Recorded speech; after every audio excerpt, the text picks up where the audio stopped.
It's week 7 of the high school football season as Barren County Trojans step out a routine Friday night with fall break coming up to play tonight against 5A District 2 opponent the Greenwood Gators. Hi, everybody from Trojan Field. It's Jay Turner alongside John Butler and Robert Bauer. Joey Bunch, our sideline reporter, covering PA duty tonight. Jake Norris is our studio producer. The BC Live crew, headed by Gabe Berry with a live stream, as Aaron Russell is still on vacation.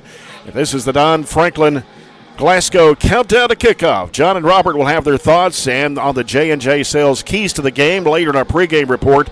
But first, Trojan head football coach John Myers will join me when we come back with more of the Don Franklin Countdown to Kickoff in 3 minutes on WCLU Burgundy 104.7 FM.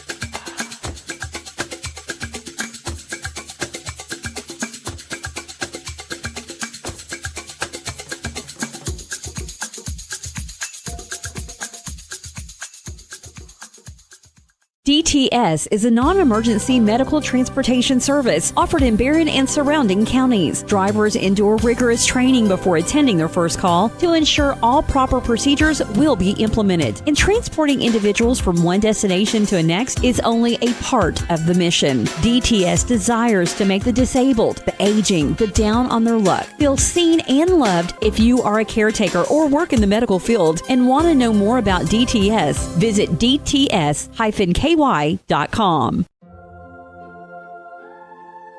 Growing up is realizing that everyone who told you to eat your breakfast when you were little was actually eating this for breakfast. It's your turn to take your place at the breakfast table and savor the taste of culinary independence with freshly toasted bagels at McDonald's. Indulge in the breakfast you've always wanted and start the day off the right way, your way. Ba-da-ba-ba-ba. Are you looking for high-quality, cost-effective, and highly visible advertising? At ATM Media Solutions, we offer large-scale marketing with ease. We have 4 LED billboard locations: Highland Pharmacy in Sonic, the intersection of 31E and Trojan Trail, Highway 90 East, Burkesville Road, and our newest location in front of Gondolier. Call 270-629-4542 to get a quote today. ATM Media Solutions. Advertise with ease. Our dental health plays a vital role in our overall health. Practicing good dental hygiene is especially important for children. When was your child's last checkup? Riley Dental Group is invested in making sure you and your family have the healthiest smile possible. They understand a dental visit may prompt anxiety or nervousness, but Dr. Riley and his team offer a variety of solutions, including a comforting and friendly visit from Bennett, their therapy dog. Call Riley Dental Group for an appointment, 651-5939. SCRTC Connect is the ultimate Wi-Fi experience. Welcome home to reliable internet from SCRTC, your fiber optic provider. Create a tailored environment that allows you to take control of your Wi-Fi. Simple and intuitive features to keep your Wi-Fi network safe and at peak performance. Sign up for SCRTC Fiber Fast Internet today and download the ultimate Wi-Fi experience to take control of your internet. SCRTC Connect. It's back on the Don Franklin Countdown to Kickoff as the Trojans get ready for the Greenwood Gators in a district game here at Trojan Field in just a few minutes on a Thursday night instead of a Friday night, as everybody's trying to get ready for fall break and head out of town a little bit early. But, Coach, a great district win last week for homecoming over Grayson County, 43-0 shutout. We had a running clock the entire fourth quarter. Good to be back home for a change in front of a huge crowd. I think it gave the team a huge boost of confidence coming into this game tonight against the Gators, don't you? Well, I really do, and we really needed it. You know, we needed a good offensive night. We got that. Our offensive line really came firing off the football. I was really, really pleased with those guys up front. Ethan Bertram, Caleb Reese, Tate Might, Carson Geralds, Cole Meadows, tight end Steele Whitaker. I thought they did a tremendous job up front. I think they're coming off the ball better, understanding their assignments even better. I thought our backs really ran the balls really well, really hard, downhill. And our passing game got going. We were able to get our passing game going, threw for a little over 100 yards, I think 7 of 10 passing. Mm-hmm. So anytime we can be effective in the passing game, it just helps our entire offense and everything. So I was really pleased with that. I thought Briggs Harris really grew and he's getting better every week. And our offense, we needed that type of a performance. Hey, Grayson's not bad. They played Greenwood a really good game the week before. Mm-hmm. Greenwood ended up going off and pulling away and winning the game, but Grayson has won playoff games over the last couple of years and coached very well. And they're a good football team. And I felt like we just kind of took control from the get-go. I felt like we should have been up a little more than we were at halftime. I was disappointed. I felt like we left some points on the board in the first half. But overall, defense lights out. I think minus 11 yards rushing, right. And did not see that coming. They are a run-heavy football team, and we really took the run away. I was really pleased with that. So anytime you can make it difficult for the opposing team to run the football, it gives yourself a chance. So was excited about last week. Very, very, very pleased with the overall performance. Of course, we made mistakes that we've looked at, and we're trying to get better and trying to minimize. Our penalty issue was a lot better, not near the many penalties. We still had a few, but I'm excited going into this week. Greenwood is a tremendous football team. Played South Warren, I think, a 33-19 ball game. Mm-hmm. That tells me a lot about how good a football team Greenwood is. So we're going to have to play well. We can't beat ourselves. We can't turn the football over. We can't penalize ourselves 8 or 10 times and expect to win the football game. So a lot of little things that we have to do to take care of securing a win, but it's going to be a battle, and we're excited about it. We're excited about the opportunity, and looking forward to playing at home. It'd been 4 weeks since we got to play at home. That's true. We had been on the road 4 straight weeks, so it was a breath of fresh air to be able to stay at home in front of the home crowd. And I thought our kids went out there and played extremely hard, and I thought the crowd, the fans, was really into it. The student section, it was a great night for football. Unfortunately, we was able to get back on the winning side of things. 350 yards total offense in the game last week. 247 on the ground, and you mentioned Briggs Harris, probably the best game he's played this year. 7 of 10, had 103 yards, 3 touchdown passes. Yeah, Briggs, he's coming a long way. He's coming along. It's one of those things where last year he played such a pivotal role on our varsity team last year that we weren't able to get him much reps, very many reps at all, if any, at the JV level at quarterback. We tried too early, and he turned his ankle in a JV game and missed a varsity game.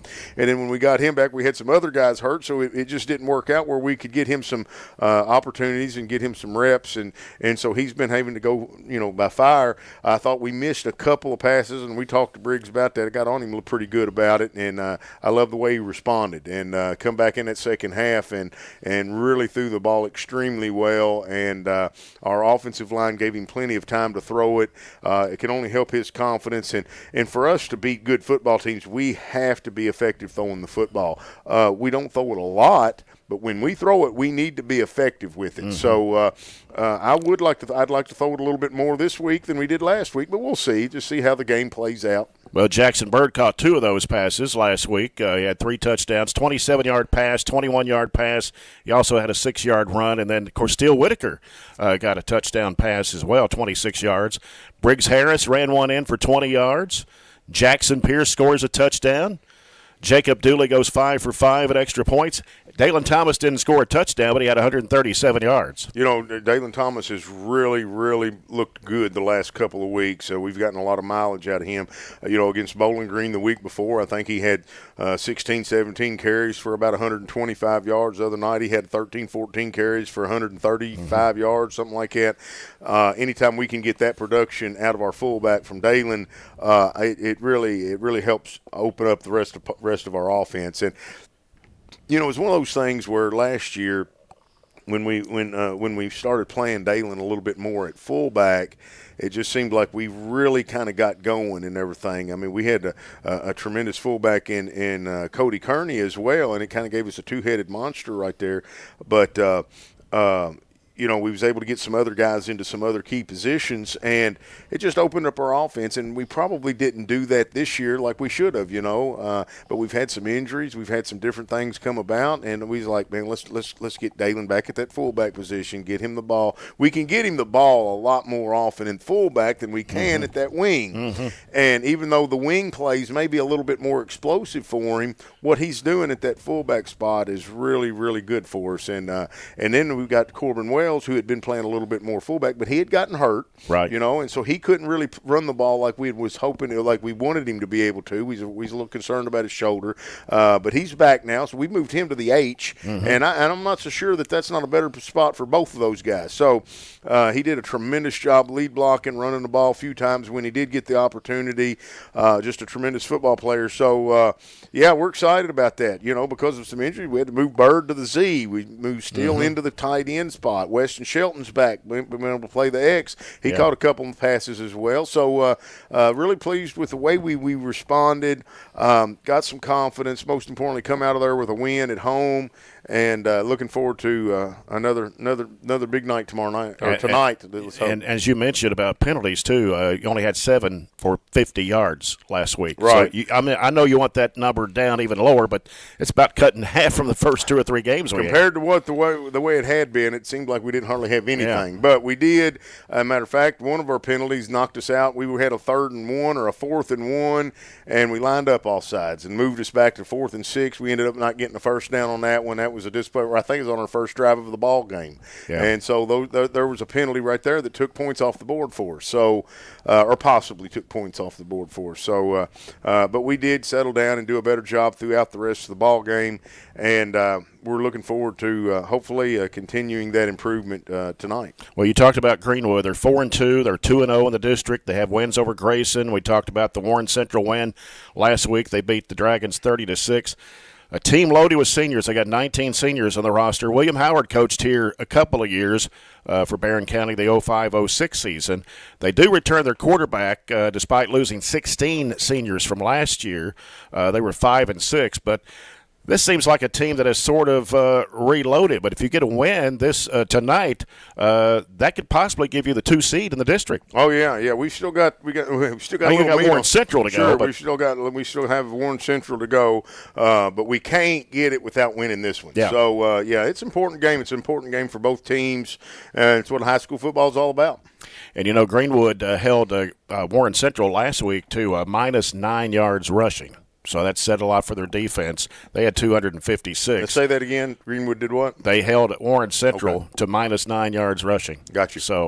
And they had 256. And you said they had 19 seniors. 19 seniors. Yeah, this year. Yeah. So they're loaded. Yeah. We got 6 seniors. Yeah. But we've got a lot of guys that are underclassmen that's getting a lot of experience, too. We're going to be ready to play, I can assure you. Yeah. Coach, good luck to you tonight. Thank you. All right. Appreciate it. Coach John Myers with me here on the Don Franklin Countdown to Kickoff. We'll take a 3-minute break. John and Robert will have their analysis and thoughts on tonight's game when we come back with more of our pregame report here on WCLU Burgundy 104.7 FM. It's been an amazing 33 years. I've been blessed to have someone by my side that I can count on no matter what. Like 3 years ago when I had that car accident, you really came through for me. So I just want to say thank you, Alan, for being my Farm Bureau insurance agent. Kentucky Farm Bureau, big on commitment. Oh, he's been great too. Southern States and Glasgow knows it's summertime now, but Billy and Lindsay want you to be prepared when the weather turns cold. Hey, Lindsay, it's hot.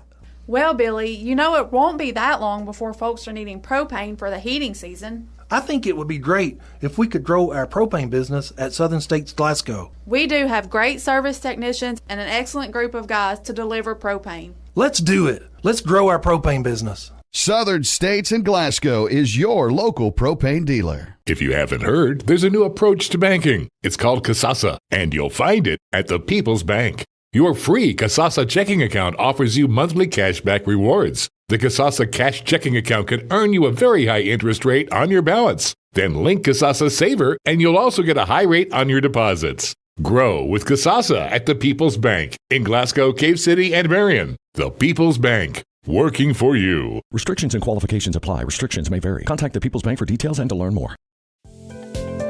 At Kuzma Family Dentistry, we specialize in changing smiles and changing lives.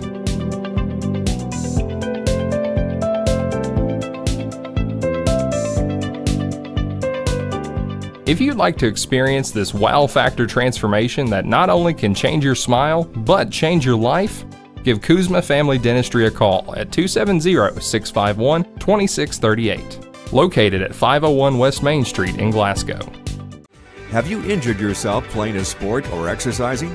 Sports medicine experts at TJ Regional Health are trained to get you back on the road to recovery, whether you're dealing with sprains, fractures, knee and shoulder injuries, or other common injuries. Our goal is to prevent illness and injury in active individuals of all ages and help prevent future problems to maximize your performance. Find out more at tjregionalhealth.org/rehab.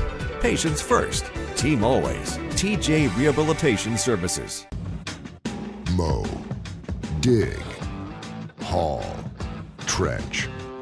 The reliable Kubota BX Series subcompact tractor is highly capable. A smooth hydrostatic transmission makes for easy operation and versatile attachments that help you handle the job. The Kubota BX Series is the #1 selling subcompact tractor in the U.S. Talk to your Kubota dealer to schedule a demo. Your local Kubota dealer is J&J Sales on the corner of West Main and Reynolds Road in Glasgow. Get in. We're making country great again. County is 3-3 on the season, 1-1 in district play after a 43-0 shutout of Grayson County last week. Greenwood is 4-2. They're 2-0 in the district. The Gators defeated Warren Central last week 30-6. Gators are under 8th-year head coach William Howard, who coached here at Barren County the 05-06 seasons, has an overall record of 45-37 at Greenwood. They finished 5-6 last season with a loss to Graves County in the first round of the 5A playoffs. This season, the Gators have wins over Westmoreland, Tennessee, 26-6, Warren East 21-6, Grayson County 42-19, and Warren Central 30-6. 2 losses to South Warren, just but 2 touchdowns, 33-19. Logan County in overtime, 22-21. You go back 25 years, the Gators are 14-4 against Barren County. The Trojans winning in 2000, 01, 13, and 19, and it's been 5 years since the two teams met with Greenwood, winning in 2020. The Gators won 49-13. Let's take a look at the starting lineups brought to you by Kuzma Family Dentistry. First for the Greenwood Gators. Offensive left tackle is Blaine Haynes, 6'5", 260, a senior. Left guard is Jackson Ryder, 6'3", 245, a junior. Ben Warwick is the center, 6'1", 225, and a senior. Lakin Bakhaidar, right guard, 5'10", 225, and a sophomore. Jackson Haynes at right tackle, 5'10", 280, a sophomore. Griffin Howard is the tight end, 6'3", 225, and a senior. Will Crutcher at wide receiver, 5'10", 160, a senior. Nathan Self is one of the running backs at 5'8", 160, a senior. And Beck Smith, 5'10", 175, a freshman. And Davis Cheney at 5'9", 185, and a senior. The quarterback is Levi Wyatt, 5'10", 175, and a senior. The kicker is Graham Smothers, 6', 180, a senior. And on defense for the Gators tonight, the defensive ends are Casey Coleman, 6'1", 230, a senior. Karan Tidwell, 6', 215, a junior. And on the line is Grant Turner, 6'2", 235, a sophomore. Aiden Mbanfu, 5'6", 190, a junior. The linebackers are Stuart Scott, 5'9", 170, a senior. Roy Bray, 5'8", 180, a senior. Cooper Hines at 6', 220, a senior. The corners are Ladarius Porter, 5'7", 155, and a senior. And Ryder Lambert, 5'10", 165, a sophomore. Safeties are Treston Bailey Thomas, 5'9", 155, and a junior. And Alex Hagan, 5'10", 175, a senior. So they have nobody going both ways tonight for the Gators. Barren County Trojans starting offense. Left tackle is Grayson Billingsley, a senior. Junior Carson Gerald's at left guard. Sophomore center is Cole Meadows. Right guard is Ethan Bertram, a junior. Right tackle is Tate Myatt, a junior. Still Whitaker is the tight end, a senior. Jackson Bird, a senior at wide receiver, along with Weston Shelton, a sophomore. Dalen Thomas will be the fullback, a senior. Corbin Wells at halfback, a junior. Quarterback is Briggs Harris, a junior. The kicker is sophomore Jacob Dooley. On the defensive side for the Trojans, Grayson Billingsley and Still Whitaker will be the defensive ends. Sean Brody, a junior, and Gatavion Fryer, a junior, the defensive tackles. The linebackers are Jackson Bird and Corbin Wells. Braxton Carnes, a senior. Junior Baylor Browning. The corners are Gage Driver, a junior, Cameron Crawford, a senior, and Dalen Thomas is the safety. So Trojans have 5 guys going both ways tonight in this ball game against the Gators. John Myers, his second season. Assistant coaches Nick Compton, Chad Eaton, Mason Perkins, Corbin Murphy, Chad Perkins, Todd Stevens, Peyton Gibbons, Tyler Walbert, and Austin Griffiths. That's your starting lineups brought to you by Kuzma Family Dentistry. Now it's time to get analysis and thoughts of tonight's game on the J&J Sales Keys to the game. John and Robert. Well, should be I think it's going to be a good ball game. This is the game that from both sides, I think it's a very winnable game for Barren, and I know Greenwood thinks this is winnable. This is probably the second best team that we've played. Just the 2 teams that Greenwood has lost to, Logan and South Warren, are both undefeated. And if you look at Coach Howard's record since he's been at Greenwood, I think he's a +9 record in the last 6 years. You have to understand he's been playing in the same district with Bowling Green and South Warren. Yeah. And oftentimes they play them also in the playoffs as well. So I think he's done a great job there of elevating Greenwood. This is going to be should be a really, really good football game, and probably a game in which, turnovers, who makes the least may make the difference in the game. I loved last week. I wasn't here last week. I got to see some of it on video, but our offensive balance was so much better. 3 touchdown passes by Briggs and also Dalen Thomas over 130-something yards and so forth. And I think that threat of the throw and then the ability to on the ground, I think that really makes us a much more dangerous offensive team. I thought offensively and maybe whole game-wise, we played our best game of the year last week. You went over some of those stats, those 3 touchdowns through the air. Bird caught 2 of them. Dalen ran the ball extremely well, as he's been doing the last little bit. But you also have to look at the defense. The defense, there's very few times up here where you write down a negative stat yardage on the ground at the end of the game. We allowed negative 12 yards rushing defensively last week and only 123 yards total. Our 2 big guys on defense, Carnes and Wells, led the way, 9 tackles apiece. And, Greenwood is one of those teams, just like we've seen from everybody else. They only pass the ball about 30% of the time and get about 35% of their total offense through the air. But with that being said, teams are starting to throw the ball more against us because they see some spots in our secondary and our defense that they can kind of exploit. They've got a pretty good quarterback that averages almost 85 yards a game, and I think they will try to throw it just like Monroe tried to throw it. Grayson unsuccessfully tried to throw it more last week, and our defense really stepped up. So this will be a big test for our defense. Being able to control a team that probably matches you at every spot with physicality, with size, with athleticism, and probably, as you said, the second best team we played. But this second best team we played will be the difference, or hopefully the difference, in either if you get a home playoff game or not. We've only had 2 home playoff games in 25 years, and the one 2 years ago was by forfeit. So this is a game when we have that home playoff game on the line that we historically haven't played well in. You think back to the Meade County games over the last 10 or 15 years. You think back to the Central Hardin game where we really should have won a couple of years ago. Or that was last year, actually, to have a home playoff game. So hopefully we answer the call tonight. And this football people are weird because one little day on a schedule, they have their routine. So hopefully that doesn't mess anything up. The kids are just ready to go and ready to play. And then we can finish out and have a good day at school tomorrow and head into fall break with a win. That makes a huge difference going into that layover where you have to think about a loss for 2 weeks or you have to think about a win for 2 weeks, just setting us up for the last couple games. Yeah, and I may have been wrong when I said this is the second best team we played. Glasgow could be that. I'd be honest with you. I mean, Glasgow's got undefeated, a really good football team, and I didn't mean to alienate our Glasgow fans or whatever, but I'll know maybe after this game, we'll see. Know a little better. We'll know a little bit better, but Glasgow's also a very good football team that we played as well, and so is Monroe. That's the J&J Sales Keys to the game, and I was looking at a few stats there from last week. Greenwood against Warren Central, 30-6. Greenwood had 256 yards, 233 were on the ground. They held Warren Central to -9 yards rushing for the game, 115 total. They had 124 yards passing. It's going to be clear tonight, about 75 at kickoff time. Game time weather check brought to you by Colton Steakhouse and Grill. A few games on the schedule for tonight. Around around the area. Monroe County hosting Campbellsville tonight. Campbellsville number 2 in the state in single A. Yeah. That could be a heck of a game, to be honest with you. So that is in Tompkinsville. District game tonight between Bowling Green. They're at home against Warren Central. I think we know who's going to win that one, probably. Warren Central's better. They are better than they were last year. They're not going to beat Bowling Green. South Warren at home tonight against Meade County. Meade County has not won a game. Are they 0-6? They're not going to win tonight either. 0-7 after tonight. Todd Central's at Crittenden County. Grayson at Ohio. Ohio County, I don't think has won a game. I don't think they've won a game either.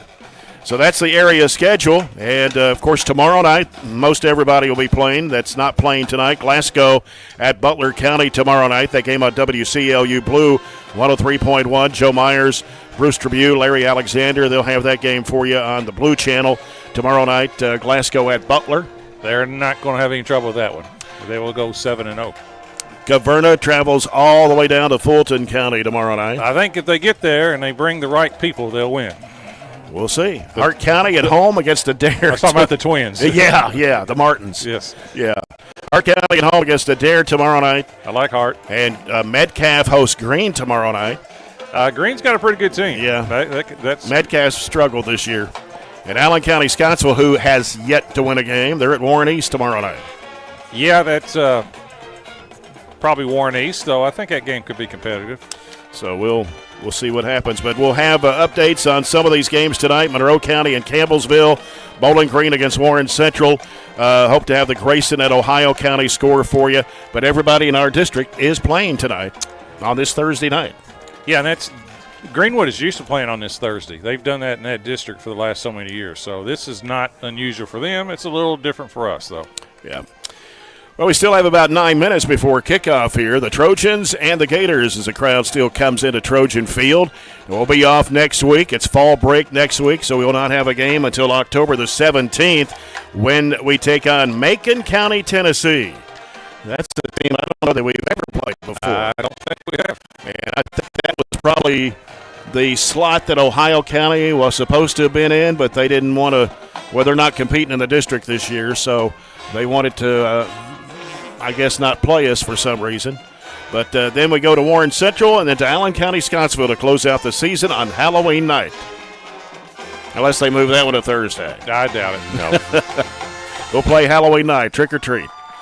You look at the district standings right now. Greenwood is 2-0. Bowling Green 1-0. Barren County is 1-1. Warren Central is 0-2. And Grayson County 0-2. So a win tonight by the Trojans would tie it at 2-1 apiece. Put us in the playoffs for sure. Yeah, definitely. Yeah, we're probably in anyway, more than likely. But after the win over Grayson County last week. That helps, yes. Yeah. At least give us a 4, but we'd like to be a little higher than that. Yes. Maybe a 2 would be nice to be able to host a playoff game. So, and then you look at the cross district, Madisonville, North Hopkins, 2-0. Yeah, who beat Tillman early in the year. Yeah, they're pretty good. I mean, they're ranked top 5 in Class 5A. So is Owensboro. They're 2-0, and they're in the top 4 or 5, I think, or at least the top 10, Class 5A. Owensboro 1-1. Marshall County is 1-1. Graves County is 0-2, and Muhlenberg County 0-2. And I think Madisonville plays Muhlenberg County either tonight or tomorrow night. I think I saw that on the schedule. Yeah. So don't think that'll be much of a game. Probably not. The officials for tonight's game, as we check out the list here, referee is Hilton Isabel. Bernie Fugate is the umpire. The linesman is Tommy Burris. Mojo Poor is the line judge tonight. The back judge is Avery Collier. DeAndre Wilson Fugate is the field judge. And Arlen Mink is the side judge for tonight's game. We'll get set for the Farmers RECC opening kickoff coming up. We're about 6.5 minutes away. And our first quarter tonight brought to you by Kentucky Farm Bureau agent Matt London. You know, last week in the game against Grayson County, you may have talked about it a little bit ago, the Trojans had 350 yards of total offense, 247 on the ground.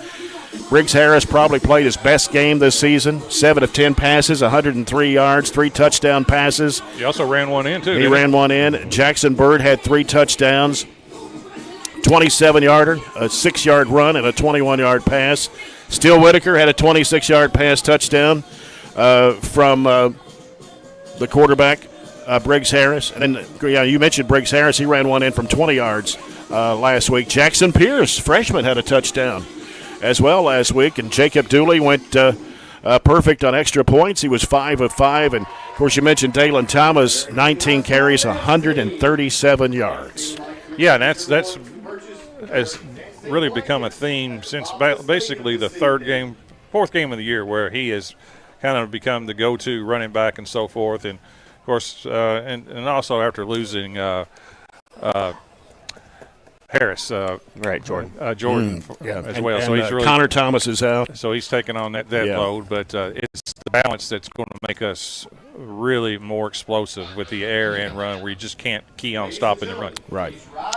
All right, we'll come back with more of our Don Franklin countdown to kickoff. We're about 5 minutes away. The Trojans and the Gators, a big district game here tonight at Barren County High. We'll be back in 3 minutes. This is WCLU Burgundy, 104.7 FM.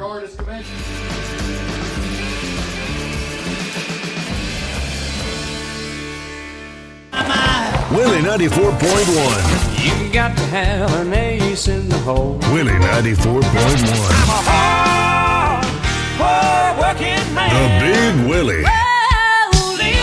It's great country. Willie 94.1. We're making country great again, and we've got the Real Trader for you every weekday morning starting at 8. Join me, Mac Daniels, for it right here on Willie 94.1.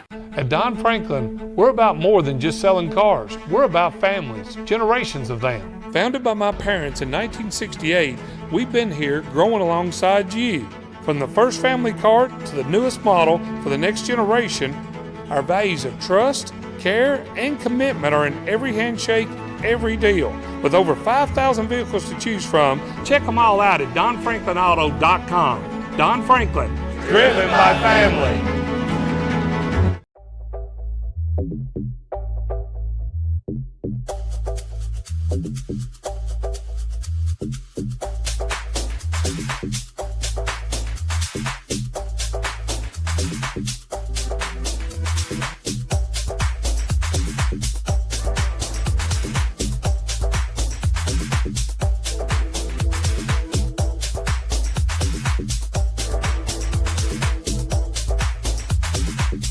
DTS is a non-emergency medical transportation service offered in Barren and surrounding counties. Drivers endure rigorous training before attending their first call to ensure all proper procedures will be implemented. And transporting individuals from one destination to the next is only a part of the mission. DTS desires to make the disabled, the aging, the down on their luck feel seen and loved. If you are a caretaker or work in the medical field and want to know more about DTS, visit dts-ky.com. Growing up is realizing that everyone who told you to eat your breakfast when you were little was actually eating this for breakfast. It's your turn to take your place at the breakfast table and savor the taste of culinary independence with freshly toasted bagels at McDonald's. Indulge in the breakfast you've always wanted and start the day off the right way, your way. Ba-da-ba-ba-ba. Extreme Health Club and Extreme Fitness for Women, both with 24-hour access. And Extreme Blend Smoothie Bar to help you refuel and recover. Over 8,000 square feet of weights in Extreme Health Club and ladies only at Extreme Fitness for Women, including tanning beds, both with access to saunas, infrared saunas, and the 90-degree saline therapy pool. You'll love the wide variety of classes with experienced instructors. Personal training is available and with the best in the business. Call or stop by today and see what everybody's talking about. Our dental health plays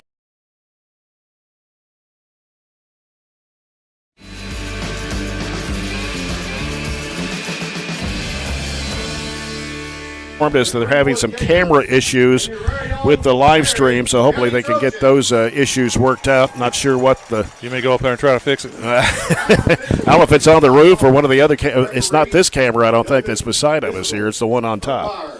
So I'm not sure what is going on with that, but hopefully they can troubleshoot that and take care of the problem that they've got. This is WCLU 104.7 FM and online at WCLUradio.com. here in Glasgow as the captains are meeting at midfield for the coin toss. Normally have Joey down there to cover that, but he's doing PA duty tonight, so we'll have to kind of watch it from up here and see who wins the toss. The Trojans have burgundy jerseys tonight. They had them last week, but they switched them right before kickoff. They went to the black jerseys, but tonight they do have the burgundy jerseys with the gold numbers, the gold trim, the gold pants, the burgundy helmets. Greenwood in white with white helmets. They have a dark burgundy color and green trim. Yeah, they're pretty plain, to say the least. So, and Greenwood's got good colors too. They got green and burgundy and all, but they're basically white on white on white. Yep. We won the toss, and we will defer to the second half. All right. Good move. We did that last week. I would always defer, wouldn't you, Robert? Yes. Yeah. Yep. Yeah, Greenwood has gold, green, and burgundy. That's right. I forgot the gold. They do have some gold trim. I think they underutilized that burgundy color, and they've kind of shifted primarily to green and gold. Green and gold, But yeah. there's so many different things you can do with those color schemes. Yep. We had a decent crowd here on a Thursday night. A lot of people have left town early for fall break. Everybody's packing tonight. They're getting ready to go tomorrow, right? There is school tomorrow, right? Yeah, we got it one more day of academia, and then we're going to be able to hit the road. Very nice night for football. As I mentioned, clear skies, 75 degrees here at kickoff time. Pink out night. I think it's out. also Little League. Youth Little League, yeah. All that'll, with the Youth Little League, will introduce all the teams at halftime. You kind of hope this game from last week carries over to this week. After having been on the road for 4 weeks, you come back and play your first home game and really got things going early against Grayson County, winning 43-0 with a running clock in the fourth quarter. So this is a big game. This is a big game tonight. The Trojans try to get to that number 2 seed in the district, still with Warren Central on the road in late October. I think for the most part we survived the injury bug from last week. We still have the same guys out. Bartley's out. Jordan's out. Connor Thomas is out. Neville hurt himself in the JV game the other night, and he's out for the year. Yeah, he told me for the year. Yeah, Wednesday. That I talked to him. May had a fracture, arm fracture or something. He's having a good year, wasn't he? Yeah. I you hate to see the amount of injuries we've had, but we're kind of sustaining and working around and filling some gaps and filling some spots. So this will be a fun game if we are able to really match their physicality and be able to scheme against it. Gators have a large roster, 19 seniors, as we talked about earlier. They graduated 16 last year. They've got twice as many kids dressed out as we have on our roster, don't we? Yeah. For Greenwood, it'll be Tristan Bailey-Thomas, Nathan Self, and Davis Cheney, the kickoff returners. Here's Jacob Dooley with a kickoff from the 40. And it's going deep all the way back to about the 5-yard line.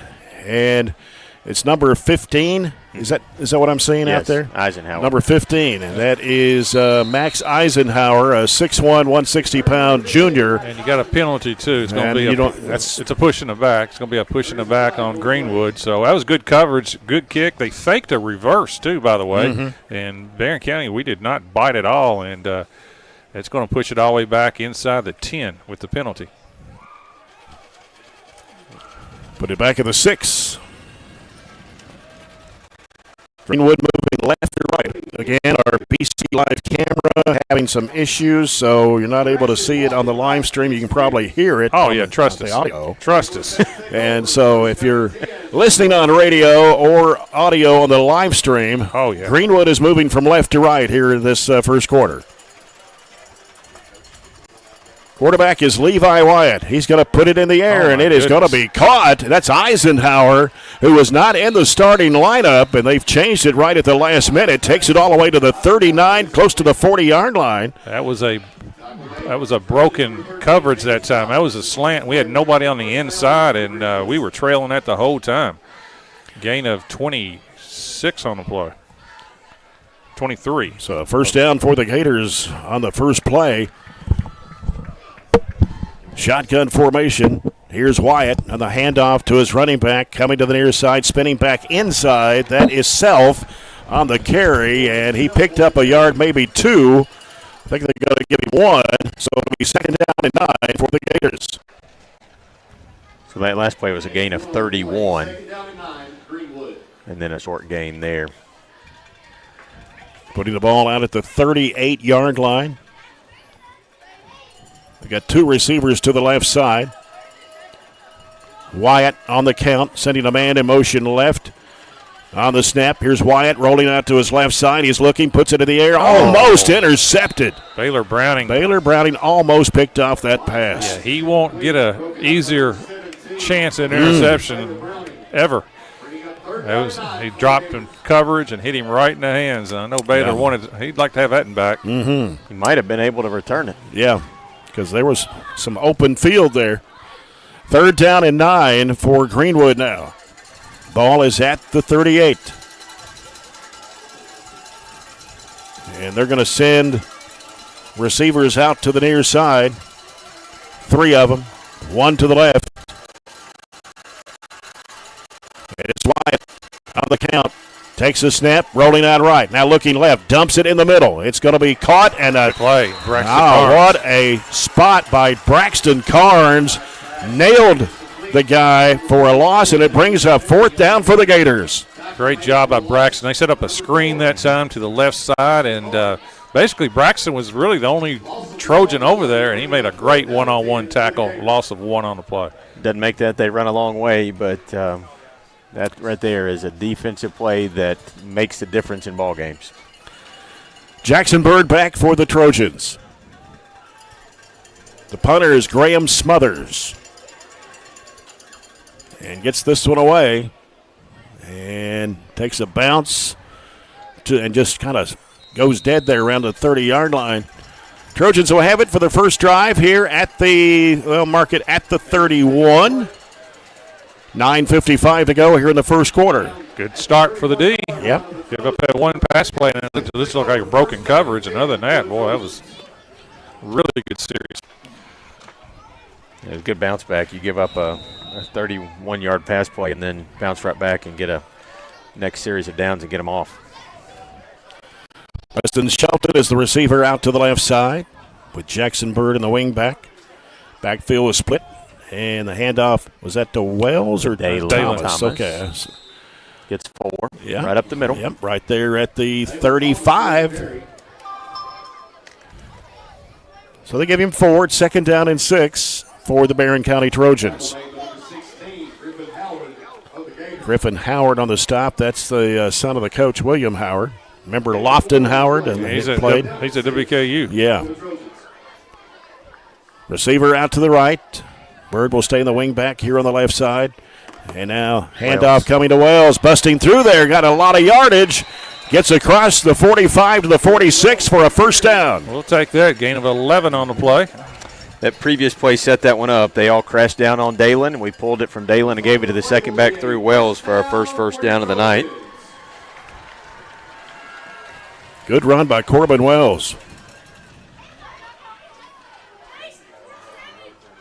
In some ways, I thought we had a good variety of our offense, but we didn't overthink it. We were simplified and just kind of gave it to our big guys and let them play last week. Split backfield. Harris is under center. Takes a snap. And this time it comes off to Jackson Bird. Left side. Crosses the 50 into Gator territory at around the 49-yard line. Picked up 5 around left end. We'll do quite well if we pick up 4 or 5 a carry. Timeout. And going to be official timeout. Official timeout on the field. Not sure what that's about.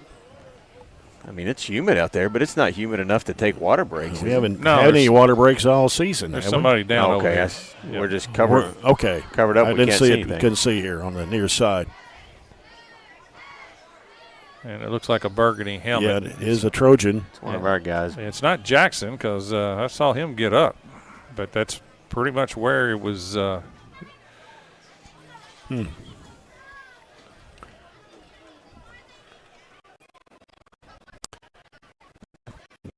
take a 30-second break, guys. 30-second timeout for an injury. 8:29 to go. First quarter, no score. Back in 30 seconds. WCLU Burgundy, 104.7 FM.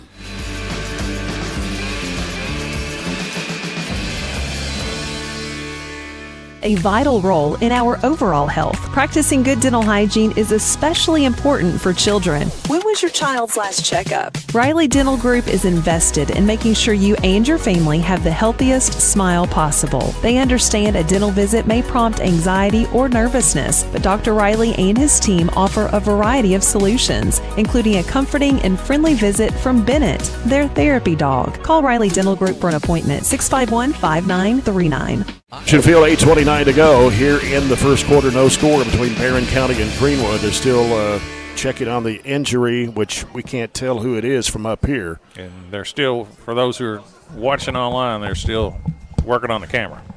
I've gotten a couple of texts. Yes. Yeah.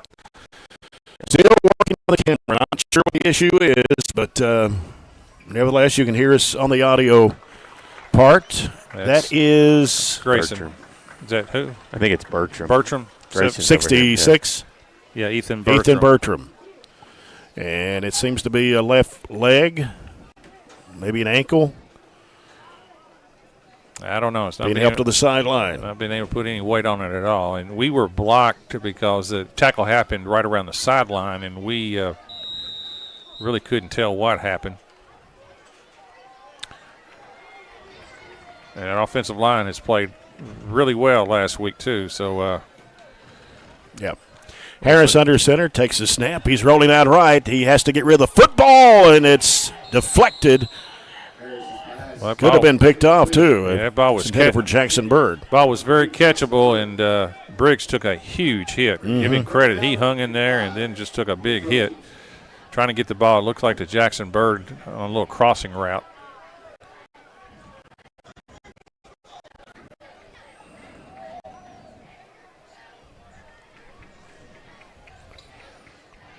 So it's going to be third and five. Yep. Yeah. Got a lot of options, 3rd and 5, the way we run it and so forth. I expect some type of little bit of a run-pass option perhaps right here. Weston Shelton split out to the right. The backfield is split. Bird goes in motion right. Harris on the count. And he is going to hand it off to Bird. Bird coming to the left side. And he'll be down at the 48, I think. They give him extra yardage there, hopefully a forward motion about the 46. Didn't get much. 2 is all he got. Probably going to, we'll see, we're inside the 50, and it's going to be 4th, and it's a long 3. You run outside on 3rd down, makes you think you're going to run up the middle on 4th down if that's the plan. Or it could be just trying to draw them off. I don't know. Plenty of timeouts. We're probably going to go for it. We're getting to the line in a hurry. Got some time here on the play clock. Backfield split. Here's Briggs Harris. Long count. And let's call the timeout here. Trying to draw Greenwood off. Well, when we run to the line, it's kind of a tell maybe we were not going to go for it that time. Timeout brought to you by the People's Bank. We're 7:30 to go in the first quarter. This first quarter is brought to you by Kentucky Farm Bureau agent Matt London. No score here at Trojan Field on a Thursday night. When you run to the line and do something you normally don't do, that kind of lets the other team know you're doing something to try to mix them up. And so the only other time we ran to the line and tried to go for it, it wasn't in our favor on 4th down a couple games ago. We're going to punt, and we've sent our punt crew out. Now, you can always fake it, too. Mm-hmm. We haven't done that this year, have we? Or did we? Was it one time we did that? I don't think we have. We have not. We've had a fake punt ran against us. Yeah. Here's an update score from Monroe County, Campbellsville. 6:55 to go in the first half. Monroe County leading Campbellsville 7-0. They will battle Campbellsville. Video. We do have the camera working now. Is that what we're hearing? Well, we have something here. Let's see. Okay, you've got the center camera. All right, it is 4th and 3, and here's Jackson Bird with the punt. Gets this one away, drops, bounces, rolls. Good kick. It almost went out of bounds, but it stayed in right there at the 17. Yep, inside 20. It was a line drive, but it was angled over there so we could cover it, and there wasn't any opportunity for return. According to our technical manager, Aaron Russell, all technical difficulties have now been resolved. Good deal. So Greenwood has it at their own 17-yard line. 7:22 to go in the first quarter. Levi Wyatt, the quarterback. Got a receiver out to the left side. And he turns and hands it off. That is Self coming to the left side of the field. And he is going to be stopped right around the 15. That should be a loss of 2. Yeah, just smothered up there trying to run the receiver around left end, and our whole defense was standing there, broke down, ready to take him down. So they give him a loss of 1. It'll be second down and 11 for the Gators from their own 16-yard line.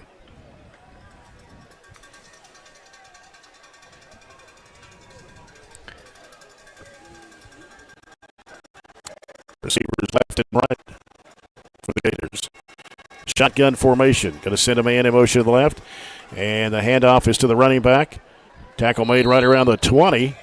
So a gain of about 4. Crawford. That was that Self? I believe it was Self, number 1 on the carry for the Gators. You're correct. And Crawford on the tackle there. So it brings up a third down and 5 situation for the Greenwood Gators from their own 22-yard line. Get a stop. We should get the ball in great field position. And they're going to send trips to the near side here. Empty backfield. Yep. Well, we got an unguarded receiver over here. Yeah, somebody needs to. Hopefully Dalen split out there on it. Okay. They're a little confused, though. Taking a while down to 4 on the play clock. Down to 1. Wyatt with a pass. It's complete. And tackle made at the 22-yard line. Dalen Thomas on the tackle. Yeah, that was Will Crutcher with the football. And it's going to bring up 4th and 3? They're going to punt it. Good job defensively. I thought that play had a capability of picking up more, but Dalen slid over there and made a nice one-on-one tackle to keep them from the Gators from getting the first down. Yeah, Brooks kept him in front just long enough for Dalen to come over there and stop him for essentially no gain. Davis Cheney, the punter for the Gators. Jackson Bird is back at the 48. And it's blocked. Fire. And out of bounds. How about that? Katavion Fryer. How about that one? That could be the defensive play of the game or maybe the play of the game. We need to put that one in our catalog. Katavion, he's about, 6'3", Robert, 6'4"? He's a big old fellow. And great block that time, and that does not go down. I don't guess it goes down on the turnover. It went forward after that anyway, but big opportunity right now for the Trojans. You said we're going to get it in really good field position. Well, that's really good field position. Now we've got to capitalize. Yeah, at the 28-yard line. Shelton, the receiver, out to the right. Backfield is split. Here's Harris. Hands it off to Dalen Thomas. Bulldozes his way, trying to get some extra yardage there. We'll pick up about, 3? Got wrapped up around the ankles there by 36 Coleman and just kind of had to dive forward to get a positive yardage. So puts it at the Greenwood 26. Second down and 8 for the Trojans. Ball on the 26. Second down, 8 yards to go. Got to get it about the 19 for the first down. Backfield is split once again. And there is going to be the quarterback keeping it. That's Briggs Harris to the left side. And tackle right around the 23 or 22. It's hard to see from here. It's going to be 3rd and 6. So this will be a big third down play for Barren. I think we're going to have to throw it here. It's just 2-down territory. I think we're a little bit too far for a field goal, but I definitely got 2 more downs to pick this up. It's a 3rd and 6. And he gets rid of the football, and it's knocked down. He had a lot of pressure on him. Slow developing play, and was trying to get the ball out in the flat to Dalen Thomas. And, again, Briggs had no chance. He was hit right while he was throwing it. Right. That was Roy Bray that put the pressure on Briggs Harris. At a 40-yard field goal from there is probably out of the question. We have number 68, Jay, has replaced Bertram for the Trojans. 68, Caleb Reese. Yes. Yeah. At that right guard position. Yeah. 4th down and 5 here for Barren. 2 receivers each way. Here's Harris. Harris looking, throwing it toward the end zone. It's going to be overthrown. Yeah, no chance. Double coverage as well, trying to get a little corner route that time. And it's just no chance on that one. So we did not take advantage of that block punt. So the Gators take over. 3:53 to go here in the opening quarter. There's no score between the Trojans and the Gators in this district game. Fair to say, two good defensive teams. You've just watched Greenwood scores, and they are pretty darn good defensively. And I think it's probably the strength of our team as well. Mm-hmm. Levi Wyatt, they have two receivers out to the left side. Looked like somebody moved. Here's the throw. The pass is complete. Somebody's going to have to get him. And he knocked one of our players down, and he's taking off down the near side. 30, 25, 20. Tackle made at around the 17. Well, instead of going for the tackle at midfield, we went for a big shot just to basically blow him up, and he just bounced off of us. So instead of about a 30-yard gain, you can add, what is it, Robert? 59. And a touchdown-saving tackle at the time, I think it was Braxton Carnes. Was that Eisenhower? That it was number 15 or 10? Wide open 15, on the play. Okay. 15 is Eisenhower. Another missed coverage. Nothing fancy. It was just a little seam that he found and pitch and catch. And here's Wyatt keeping the football, and tackle made from behind. Right around the 12, Baylor Browning on the stop. Yeah, they faked the handoff that time. The quarterback just kept it and followed in that hole that time. Gain of 7, and a touchdown-saving tackle that time by Browning. Second down 4. Got a little momentum off their defense, getting that stop and just march it right down the field here very quickly in less than a couple of plays. I have to think the two big pass plays have been just coverage mistakes because they're wide. I mean, and there's nobody close to them. Crutcher, the receiver, out to the left. Eisenhower to the near side. Out of the shotgun, here's Wyatt. Takes the snap, fakes the handoff, throws it across the middle, and he dropped it. Oh, my gosh. He sure did. Wide open. That was a walk-in touchdown. That was Griffin Howard who had it. Is that Coach Howard's son? It is. Boy, he won't have an easier touchdown. He was wide open. 6'3", 225 tight end. We are completely have broken down in our coverage right now. Third down and 4 for the Gators on the Trojan 12. He came out of the backfield. We acted like we were going to chip him. Nobody even touched him or went with him. Two receivers left, one to the near side. Here's Wyatt out of the shotgun. He's going to keep it. Runs it off left tackle. He's going to roll in, but he's going to be stopped right around the 1. Quarterback keeper with the extra blocker there leading the way. Gets him a good little path there. Picked up 11. First and goal from the 1.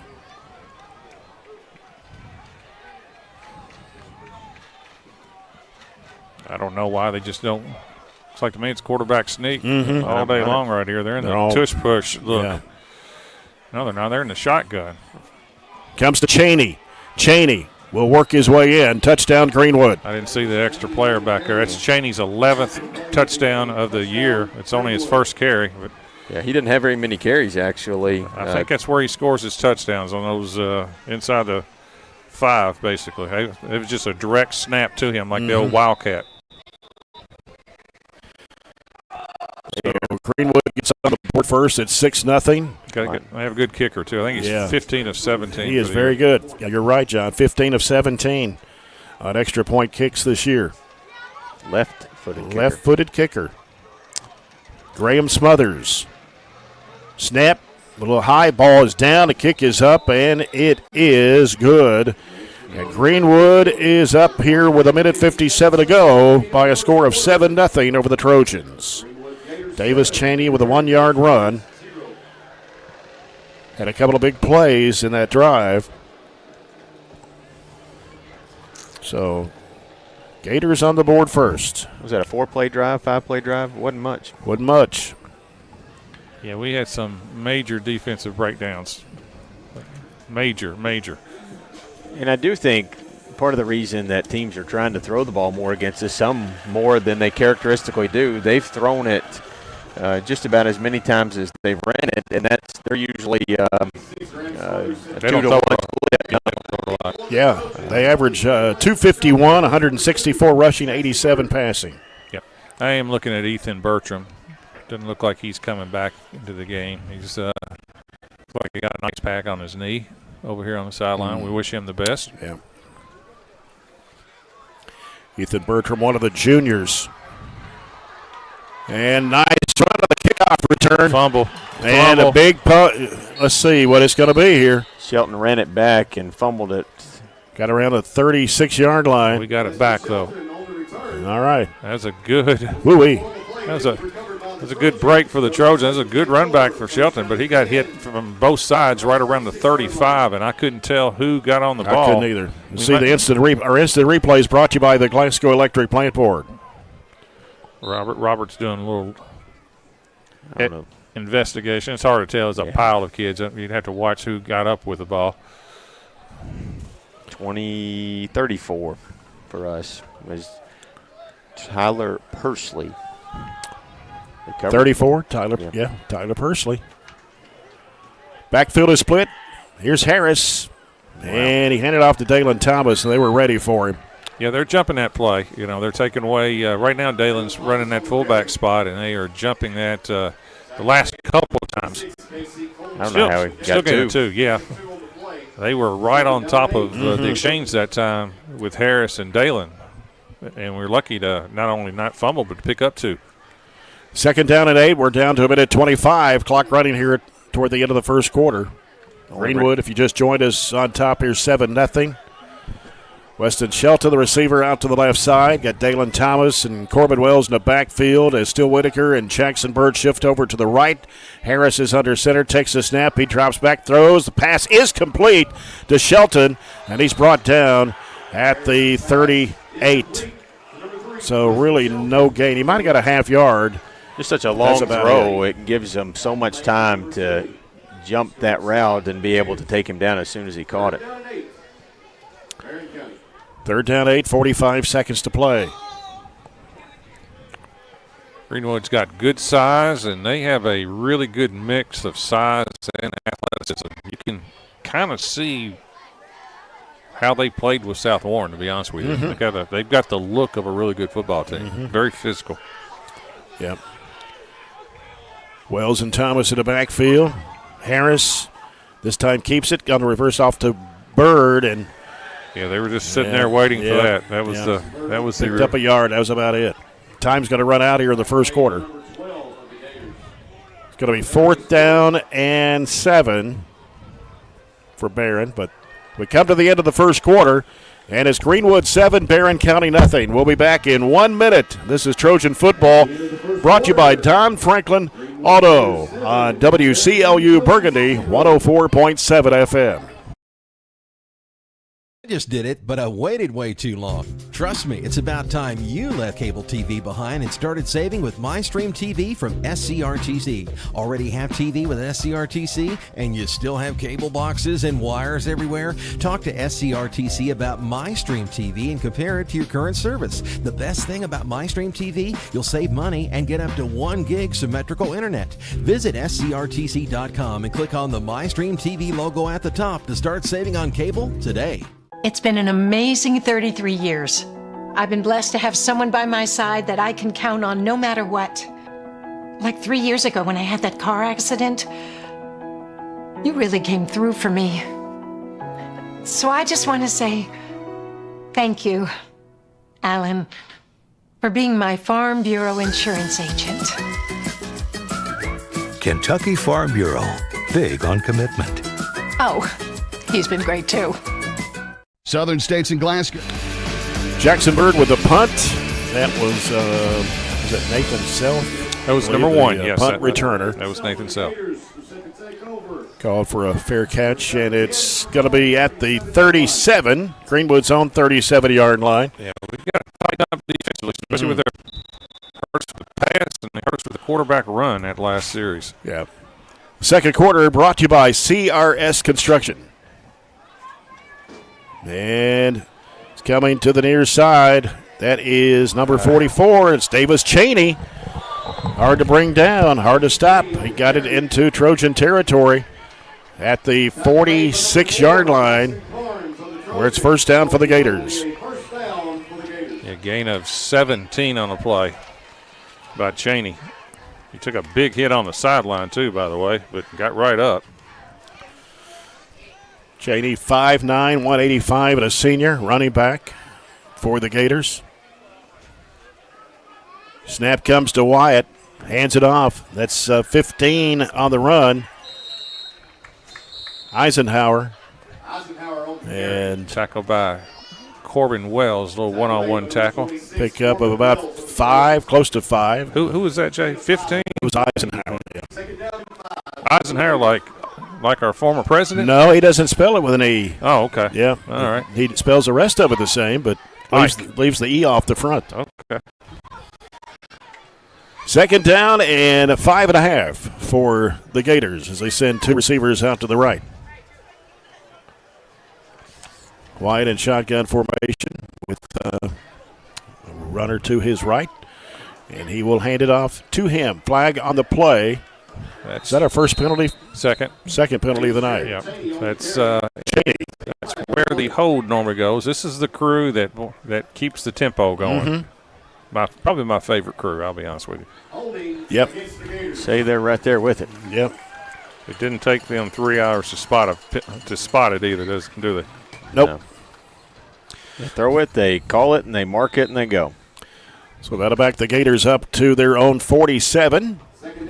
We're to be second down and about, 17? Send 2 receivers to the left. Got Cheney in the backfield. Wyatt takes the snap, rolls out left. He's looking. The pass is going to be caught right here in front of the Barren County sideline. It's close. Did not go out of bounds, and that was Will Crutcher. And gain of 15. The receiver. Gain of 15 on the play. So now it is third down and 6. Ball at the Barren 42-yard line. 2 minutes gone here in the second quarter. The Gators on top 7-0. Cheney to the right of the quarterback. Wyatt. Eisenhower goes in motion right. Wyatt's going to keep it, but he is nailed. Corbin Wells got him around the ankles, and Braxton got him up top and lost 1. Yeah, defense played a little better here. This series is going to be 4th and 7. Those are 2 good linebackers right there, Wells and Braxton Carnes making that play. I don't want them to be the 2 I run into if I'm trying to gain the yards. It's kind of a tempting situation to go for it there, but it's 4th and 7, so they will punt and pin us deep just because we haven't had much success at all running the football or moving the football at all. Punter is Davis Cheney. He had 1 blocked on him earlier. And Bird back, takes a high bounce, roll inside the 5. All the way down to about the 2, maybe the 1. I'm a little surprised we didn't catch that one because that ball was up in the air for a while. And that's we called it had been at the 10, and now it's going to be on the 1. I was going to say, you may have a different opinion, but I feel like those are ones that we have to at least get up there and catch because it actually hit at the 15. Yep. And so that's a 14-yard difference, and you're pinned inside. Well, I guess it's right inside the 2, in between the 1 and the 2. Need to get the ball moved out of here. Shelton. Yeah. And we are 2 miles away from the press box. Hard to see. Harris is under center. Bird goes in motion left. And I believe the handoff is at Thomas. Dalen. Thomas on the carry. Gain of 2. And that gets him out to about the 4-yard line. We have 32 yards of total offense. Far cry from last week. This is a far better opponent as well. Yeah. 2nd and 7 for the Trojans here. 8:28 to play in the first half with the Gators leading 7-0. Bowling Green leading Warren Central 20-0 after the first period. And that other district game going on tonight. Hand off to Dalen again. Nothing, and he got his helmet ripped off. Yeah, that was a we're under a lot of pressure right now. 3rd and 8 inside the 5, right around the 5. He'll have to come out for the next play because the helmet was taken came off. Yeah. Shouldn't be if you get it. What? I don't think he thought there was I don't guess it was on purpose or whatever, but anyway, it's a big loss, obviously. 3rd down and 7. Harris, hands off. Big hole. Good hole there. Corbin Wells. He's still going. He's at the 40. Trying to get to the 45. Big run. Yep. Give him 41 on the play right there. Just a little inside handoff. Big run that time by Corbin Wells. Gain of 41, and that's needed that one bad. I was just hoping that hole. Yeah, I was just hoping for a first down. Yeah. And now we got 41. Faked it to the first guy through, gave it to him, the second guy, and he's got 2 big runs with that kind of ball handling. They're crashing down on the first guy through the fullback, and we handed off to him for a gain of 41 and our second first down. Good instant replay there by the Glasgow Electric Plant Board in the live stream from BC Live. Harris looking to throw, and it's going to Weston Shelton. Wide open, he got it! 10-5, touchdown, Barren County. Hey, great call, too. Run as a play-action bomb, wide open that time, and good throw that time by Harris, and we're right back in the game. All the time in the world. Faked it 3 different ways and then set back there, skinned the field, and Shelton had a 5-step advantage on the nearest defender and laid it right in there and caught it at the 20 and ran it the rest of the way home. Trojans on the board here with 6:45 to go in a half, 7-6, and now we can tie it here with Jacob Dooley, excuse me. And it's down, the ball is up, and it is good. We got a tied game, 7-7. It was looking kind of gloomy there, when they scored and they had us pinned at the 1, and back-to-back some big plays. The 45-yard first the run by Corbin Wells, and then the bomb that time, just a go route, post route that time, wide open that time with Shelton, and a great throw too by Briggs Harris too. Sometimes you can overthrow that or underthrow that when they're that open. He hit him right in stride. Touchdown brought to you by Riley Dental Group. The extra point by Jacob Dooley, brought to you by Extreme Health Club and Fitness. Couple candidates for play of the game, but I think by far those are our 2 biggest home run plays that we've had all year. A 41-yard and a 45-yard passing play. That's back-to-back big plays and just what we needed to get us back in the game. Well, I talked about that with our pass coverage. We have had a couple,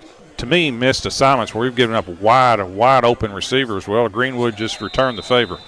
Now that was off the play action where we faked the run, and they just the defensive backs basically just bit and came up to try to stop the run. Dooley's kick going to be caught at the 11 on a reverse handoff. Fumbled. Yep, and with it is the runner. That's the kickoff returner, Nathan Self, for the Gators, bringing it out to about the 22-yard line. They faked the reverse on the first kickoff, and then they actually did, and they had some ball handling issues, but we weren't able to get down there and make them pay for it. We've been good all year on kickoff coverage and punt coverage. We'd like to wish a big happy birthday to Andy Kate and Ada Mae Russell. Got Eisenhower, the wide receiver here on the left side. Cheney in the backfield with the quarterback, Wyatt. As he rolls out left, he's looking. He's going to put it in the air, and it's to Eisenhower, and he makes the catch. And it is going to be Cameron Crawford with the tackle. A pro game is broken out. These deep receivers, that time he was wide open too. He's probably 5 feet past our defensive back that time, and finally 58. Cam Crawford made the tackle. Another, 58, Robert? Yeah. They've had completions so far in the first half of 31, 59, and 58. That was just a double move, and out and up, and when he went up, we kind of lost track. Bit's a good word there, and big play for Greenwood to answer ours. Ball is at the Trojan 30. And this time, the quarterback kept it. That's Wyatt. And it was Wyatt Fryer on the tackle. Picked up about 4 to about the 26. Number 27, Still Whitaker of the Trojans. So it brings up second down and about 6. Grayson County leading Ohio County 21-6 at the end of the first quarter. Ohio County decided not to compete in district play this year. 2nd and 6, 5.5 minutes to play. 7-7. Wyatt, quarterback, and trying to get Cheney lined up. He's lined up to the right of the quarterback. And we're going to get a timeout here called by the Gators. So we'll take a timeout. 5:21 to go in the first half. It is Barren County 7, Greenwood 7 here on WCLU 104.7 FM. Knows it's summertime now, but Billy and Lindsay want you to be prepared when the weather turns cold. Hey, Lindsay, it's hot.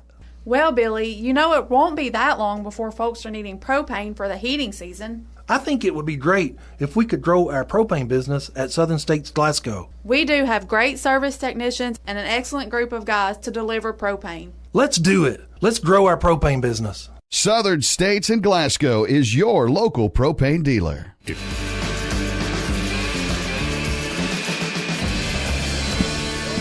Back at Trojan Field, Jay Turner with John Butler and Robert Bauer. Tie game, 7-7, 5:21 to go here in the first half. It is second down and 6.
Back with our halftime report brought to you by SCRTC as you're following Trojan football here on WCLU Burgundy 104.7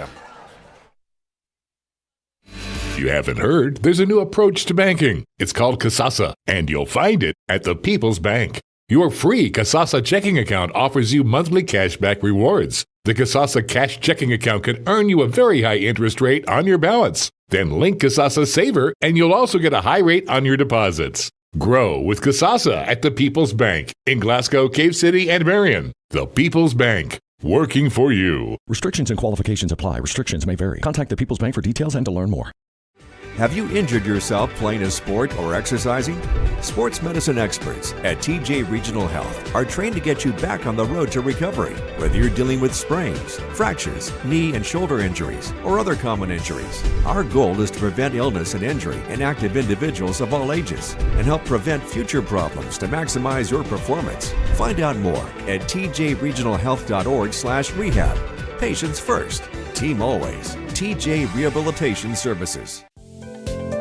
At Kuzma Family Dentistry, we specialize in changing smiles and changing lives.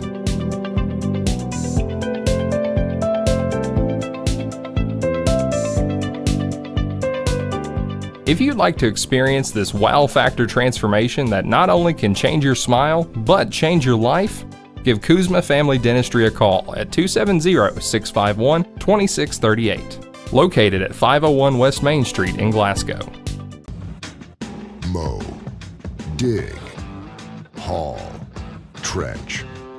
The reliable Kubota BX Series subcompact tractor is highly capable. A smooth hydrostatic transmission makes for easy operation and versatile attachments that help you handle the job. The Kubota BX Series is the #1 selling subcompact tractor in the U.S. Talk to your Kubota dealer to schedule a demo. Your local Kubota dealer is J&J Sales on the corner of West Main and Reynolds Road in Glasgow. 103.7 WHHT plays country's hottest hits from today's country artists. Like, hey, what's up? It's Morgan Wallen.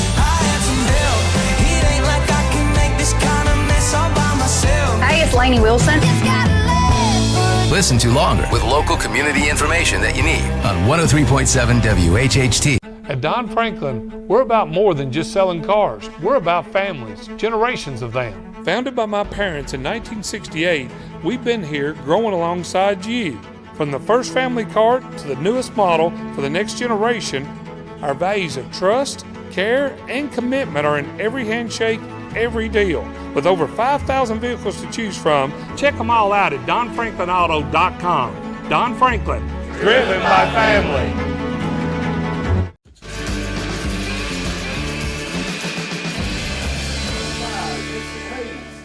It's halftime here at Trojan Field. Jay Turner, John Butler, Robert Bauer with a tie ball game between Barren County and Greenwood. We're tied at 7, and we welcome you to the SCRTC halftime report. Scoring summary for the first half with 1:57 to go in the first quarter. It was a 1-yard run from Davis Cheney for the Greenwood Gators. Put the Gators on the scoreboard at 6-0.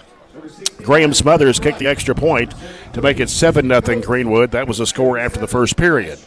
Then at 6:45 to go in the first half, second quarter, Weston Shelton on a 55-yard pass from quarterback Briggs Harris. Jacob Dooley with the extra point kick, and we're tied at 7. John Butler. Well, for Greenwood, first half, they rushed it 10 times for 50 yards. Through the air, quarterback Levi Wright, he was 6 out of 9, 161 yards, and no touchdowns and an interception, but 3 big completions of 31, 59, and 58.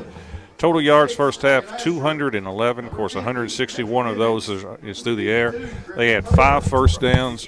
They were penalized 2 times for 20. They had 2 turnovers. One was an interception. One was a blocked punt that I went ahead and just made it a turnover. All right, 28 for 159 for the Trojans. 90 on the ground through 18 carries. We were led on the ground by Corbin Wells, 2 carries. He had that big 41-yard gain, so he had 2 carries for 52. Dalen had 8 for 31. Jackson had 4 for 11. And Briggs took that loss there at the end of the half to give him no positive yardage for the half on his 4 carries. Through the air, Briggs was 3 of 8 for 69 yards. All 3 balls to Shelton, including a touchdown there of 45 yards. So 69 through the air, 90 on the ground, and 159 total. 6 first downs, penalized 3 times, and most of them were right there at the end of the half. Wish we had that back to execute that differently, because that could have been a turning point of the game. But we didn't turn it over. They had 3 straight penalties. 3 straight penalties and just went back. And I think we were trying to do something we had not really ran and weren't comfortable with. It was a gadget play, and we struck out on it 3 times, to be honest with you. How many first downs did Barren have? I had us for 6. 6, okay. Yeah. All right. That's a good game, though. 7-7. Yes, it is. We're right there. Yep.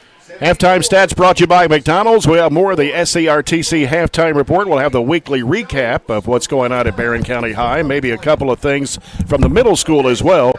When we take this 3-minute break, this is Trojan football brought to you by Don Franklin. 7-7 the score on WCLU 104.7 FM.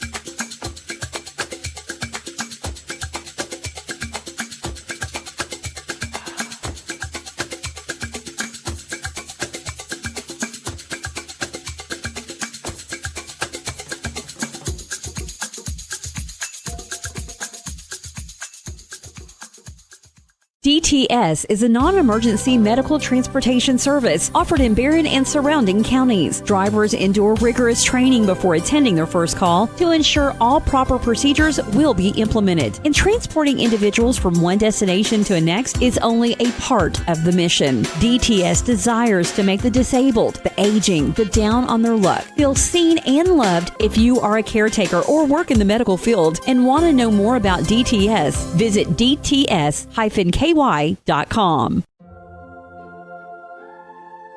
Growing up is realizing that everyone who told you to eat your breakfast when you were little was actually eating this for breakfast. It's your turn to take your place at the breakfast table and savor the taste of culinary independence with freshly toasted bagels at McDonald's. Indulge in the breakfast you've always wanted and start the day off the right way, your way. Ba-da-ba-ba-ba. Are you looking for high-quality, cost-effective, and highly visible advertising? At ATM Media Solutions, we offer large-scale marketing with ease. We have 4 LED billboard locations: Highland Pharmacy in Sonic, the intersection of 31E and Trojan Trail, Highway 90 East, Burkesville Road, and our newest location in front of Gondolier. Call 270-629-4542 to get a quote today. ATM Media Solutions. Advertise with ease. Our dental health plays a vital role in our overall health. Practicing good dental hygiene is especially important for children. When was your child's last checkup? Riley Dental Group is invested in making sure you and your family have the healthiest smile possible. They understand a dental visit may prompt anxiety or nervousness, but Dr. Riley and his team offer a variety of solutions, including a comforting and friendly visit from Bennett, their therapy dog. Call Riley Dental Group for an appointment, 651-5939. SCRTC Connect is the ultimate Wi-Fi experience. Welcome home to reliable internet from SCRTC, your fiber optic provider. Create a tailored environment that allows you to take control of your Wi-Fi. Simple and intuitive features to keep your Wi-Fi network safe and at peak performance. Sign up for SCRTC Fiber Fast Internet today and download the ultimate Wi-Fi experience to take control of your internet. SCRTC Connect. Here at the break, Trojans and the Gators as the Little League football teams are being introduced here during our halftime break. And John's got a rundown of all the other scores, results, and fall sports going on at Barren County High. Okay, we'll start with last night, Wednesday, girls soccer, North Hardin defeated the Trojanettes 4-2. JV 2-0 North Hardin as well. Tuesday, September 30th, boys soccer, Barren County 4, Butler County 3. I believe that assured a winning season for the boys. JV, Barren County won 4-2 as well over Butler County. Volleyball, district action, Warren East 3, Barren County 0. 25-3, 25-17, 25-19. Warren East will be the number 1 seed in the volleyball tournament in a couple weeks. Middle school football, 7th grade, Barren County 20, South Warren 14 in overtime. I think that assured an undefeated season for the 7th graders, and I think as well for the 8th graders. That is correct. 8th graders defeated South Warren 44-12, so congratulations to the middle school. So undefeated season right there in 7th and 8th grade. So that's awesome.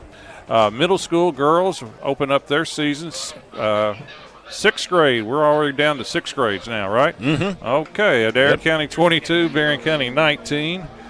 7th grade, Barren County 28, Adair County 27, and 8th grade, Adair County 27, Barren 24. So they beat us 2 out of 3, all close games, I guess. Mm-hmm. Monday, September 29th, girls semi-state golf tournament at Calvert City, which is down in Marshall County, I believe. The Trojans finished 7th in the team. However, the good news is we had 2 that qualified for the state tournament in Bowling Green this coming week. Yep. Chloe Witcher advanced with an 81, and Lucy Zala also advanced with an 84. So they will both be in the final round in Bowling Green at Bowling Green Country Club. I think it starts Monday, right? I believe so. Allie Spillman shot 93, Carden Kinslow 104, and Rayleigh Terry 108. In volleyball, on Monday, Barren County defeated Butler County 2-0. They also won in JV and freshman. Girls soccer on Monday, Greenwood defeated Barren 8-0. And in JV football, Barren County defeated Glasgow in overtime 22-16. And last Saturday in the Hillbilly Run at Nelson County, Trojanets cross-country finished 10th as a team. Gracie Reed was 18th overall.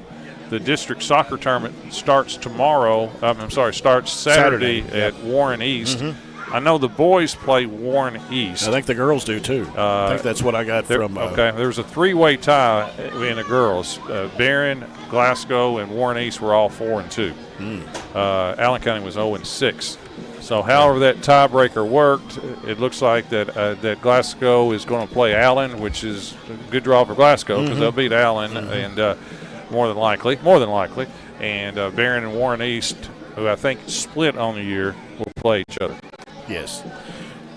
Volleyball going on tonight. The volleyball team was hosting Adair County.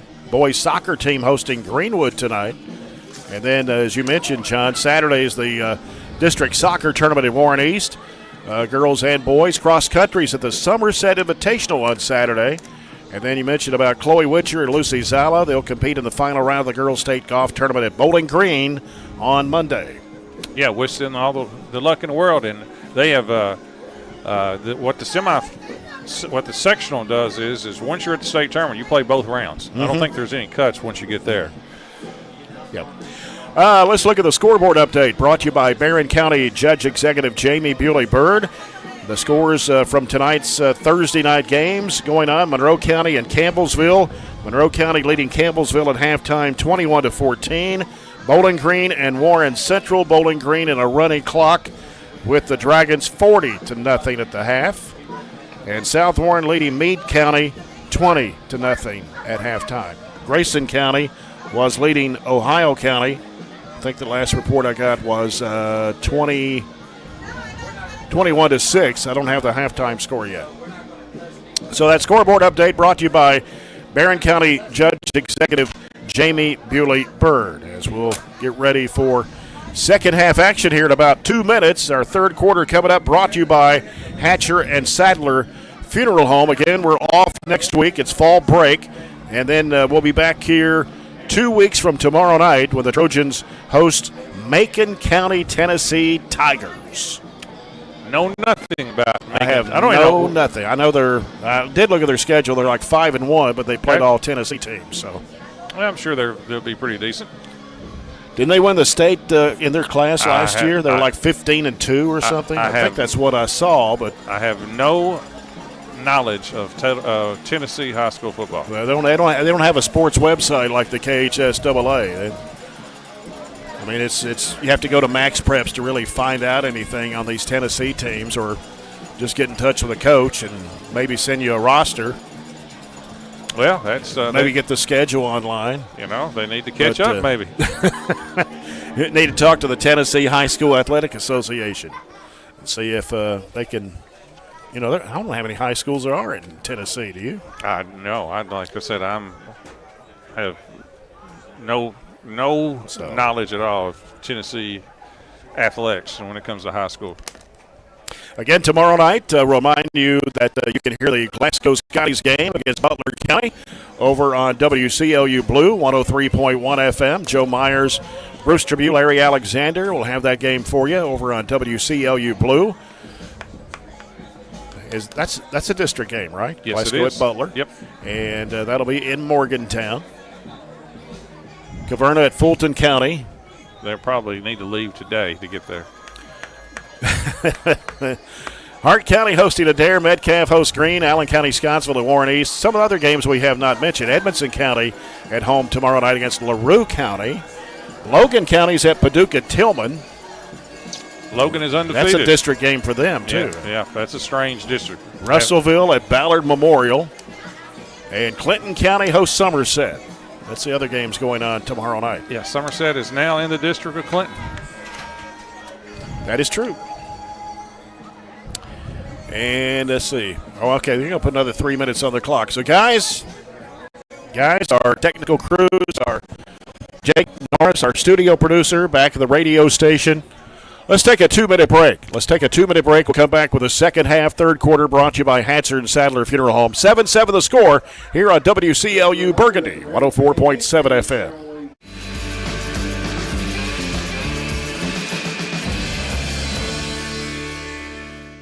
It's been an amazing 33 years. I've been blessed to have someone by my side that I can count on no matter what.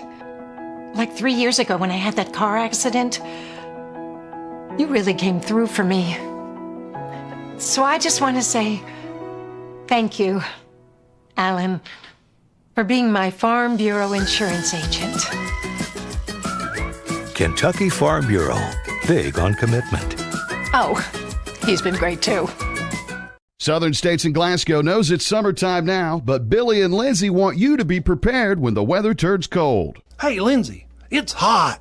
Well, Billy, you know it won't be that long before folks are needing propane for the heating season. I think it would be great if we could grow our propane business at Southern States Glasgow. We do have great service technicians and an excellent group of guys to deliver propane. Let's do it. Let's grow our propane business. Southern States and Glasgow is your local propane dealer. If you haven't heard, there's a new approach to banking. It's called Kasasa, and you'll find it at the People's Bank. Your free Kasasa checking account offers you monthly cashback rewards. The Kasasa cash checking account can earn you a very high interest rate on your balance. Then link Kasasa Saver, and you'll also get a high rate on your deposits. Grow with Kasasa at the People's Bank in Glasgow, Cave City, and Barren. The People's Bank, working for you. Restrictions and qualifications apply. Restrictions may vary. Contact the People's Bank for details and to learn more. At Kuzma Family Dentistry, we specialize in changing smiles and changing lives.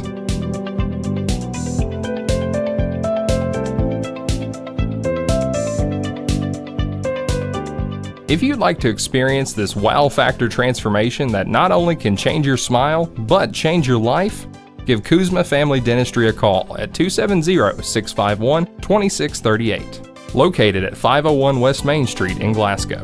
Thursday night, Jay Turner with John Butler, Robert Power, 7-7 as we get ready for this second half. Touchdown for Barren County, of course, we mentioned. A 55-yard pass from Briggs Harris to Weston Shelton. It came at 6:45 to go in the second quarter.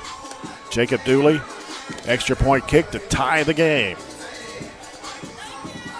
Well, it's not a must that we score here, but I think it sets up the rest of the game depending on how well you do in this drive. I do think we need to move the ball. I think we need to kind of get back some kind of groove on offense that we did not display in that last drive. So the last thing on the offense's mind is how we executed at the end of the first half. We need to come out and say we kind of got it back together and move the football to keep Greenwood's offense off the field for a little while.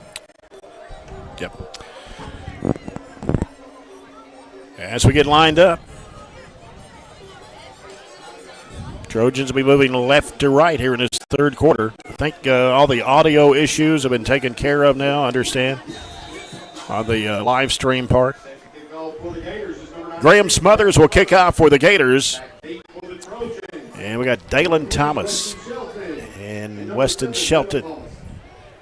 Here's the kick. It's a short one coming to the left side of the field. It's going to be fielded around the 27. And that is Baylor Browning on the kickoff return out to about the close to the 40-yard line. Yeah, good field position to start off. Trojans set to take over. First down and 10 from their own 39-yard line. At this time, we'd like to wish a big happy birthday to Miss Ashley Browning. You're listening to WCLU 104.7 FM on the radio, online at WCLUradio.com, and BC Live on the live stream. Briggs Harris will give it off to Dalen Thomas, and Thomas will cross the 40 to about the 41 as he gets pushed back. But he got well, I'm going to give him more than that. That's good. Three, yep. 2nd and 7. Moves it to the 42-yard line.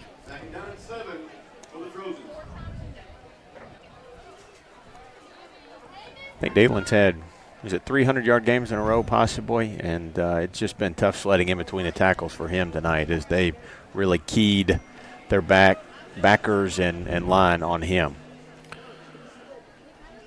2nd down 7. Harris is under center. And he handed it off to Thomas again. And maybe got a couple of yards. Yeah, they're going to put it right at the 45, looks like. Yeah, they're pretty stout up front, to say the least. Yeah. So now a big 3rd down play, 3rd and 4. They definitely passed the look test, too. There's nothing wrong with 3 at a time. Nope, not at all. To be honest with you, those are tough yards right now, too. Weston Shelton, the receiver, out to the left, who has scored the only touchdown tonight for Barren County. We jump. On the right side there, Whitaker, tight end. Got in a hurry, and so it's at a 3rd, and it's going to be 3rd and 9 for Barren as we get backed up to the 40. Probably changes the play call, John. It definitely does. That has stung all year. I don't think we had much of that at all last week, but, man, that has the procedure penalties have just been killers this year. At the most inopportune times. Shelton's on the near side this time. And there's the throw. The pass is complete to Jackson Bird as he steps out of bounds right around the 50. He'll get it if they I give think him he the got 50. it, yeah. Because he had to get to the 49, and so it's a first down for Barren County. Bird's first catch, 9 and a first down. That was a good throw by Briggs. Yeah, he had to throw that through a real narrow window to get that ball to Jackson Bird. And we were lucky. I thought we kind of jumped before that play, too. But they let the call go. Shelton split out to the left this time. Harris. Dalen Thomas, and not much there. Yeah, they hit him low that time and knocked him down. It's hard to hit him high because he's so strong. That time Hines just took his legs out from under him, didn't he? Yep. 2nd and 9. I think this would be a good time to mix Wells in. Yeah, he's not had the ball for a while. He's only got 2 carries. Yeah. See what happens here.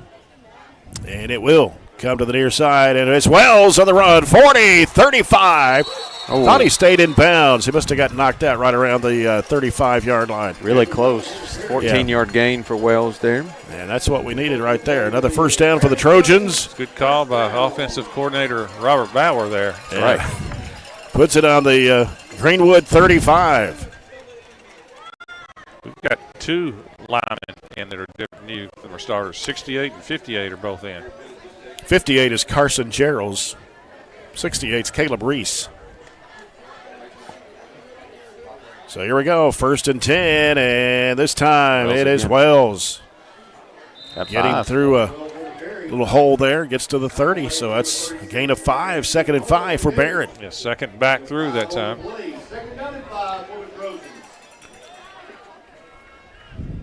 9:05 to go here in the third quarter. We're tied at 7 between the Trojans and the Gators in a huge district game here at Barren County. Weston Shelton, the receiver, out to the left. Bird is the wing back. Backfield split. Handoff coming. It is Wells again, busting through. 20, 15, down to the 10. Another first down for Barren County. Corbin Wells. 21. How about that one? What a game right now. He's getting close to 100.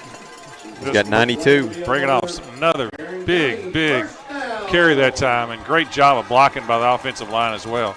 Unfortunately, just got it to the 10. Been nice to be at the 10 and a half, so we'll have to score right here. It's first and go from the 10. Yeah. Shelton out to the left. Backfield is split. Thomas and Wells. This time, Thomas trying to bully his way, and will be stopped right around the 8-yard line. Yeah, give him 2. You would thought after back-to-back runs of 5 and 21 that they would take a little of the focus off Dalen, but they're still crashing down on that first guy through. Pickup of 2. He's got 12 carries for 40. Wouldn't be a horrible idea to fake the run and see if the play action could work here. See how good your offensive play calling is, right? Receiver out to the near side. And this one is going to come to Whitaker. Steele Whitaker gets pushed out of bounds at about the 7. Yeah, not a lot of room that time. He was on the short side. Ran out of room over here. Yeah, so end around to the short side. So 3rd and 7. Now we are in field goal range. Yeah. Tough angle, though. Yeah. I'm just saying we don't pick it up in a tie game. 3rd and goal from the 7. 7:33 to go. 3rd period. 7-7 the score. Trojans threatening here. Be nice to get the lead. Oh, he jumped off sides. Man. Left side. That looked like Grayson at time.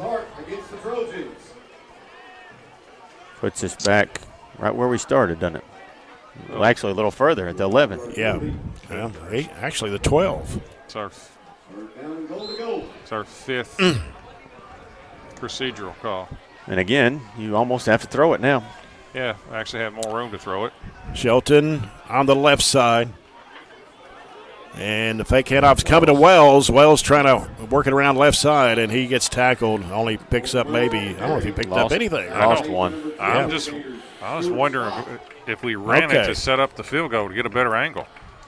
We actually moved it from the right hash to the left hash. Yeah. Yeah, it's a better angle. I'm just wondering if that was the reason.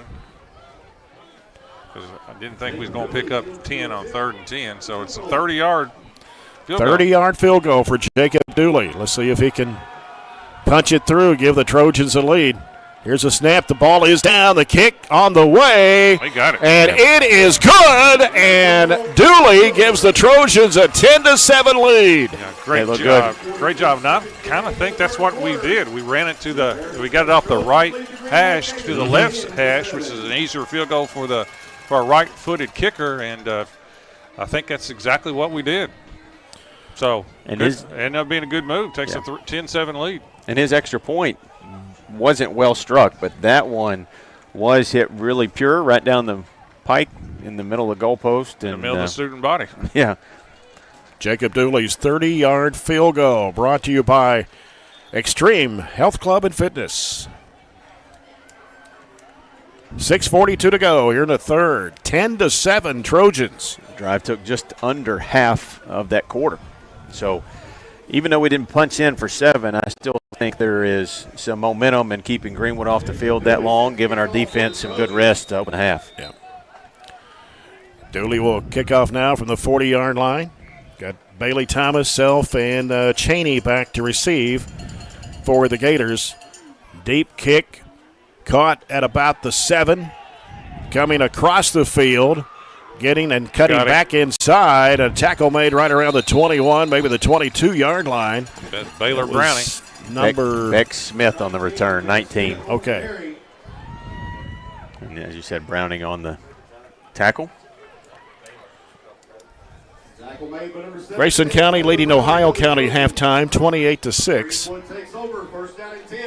on the update scoreboard. So Greenwood has it on their own 21. Cheney in the backfield to the left of the quarterback, Wyatt. They got a receiver each way.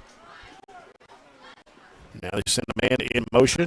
Here's the snap to Wyatt. Handoff coming to Cheney. Cheney gets upended right around the 24. Got gain of 3. Dalen Thomas cut him down. You know, that move from Dalen from basically a defensive end to the safety, he can really read the field back there. I mean, he's good any place you put him. That was a big hit. 2nd down and 7 for the Gators.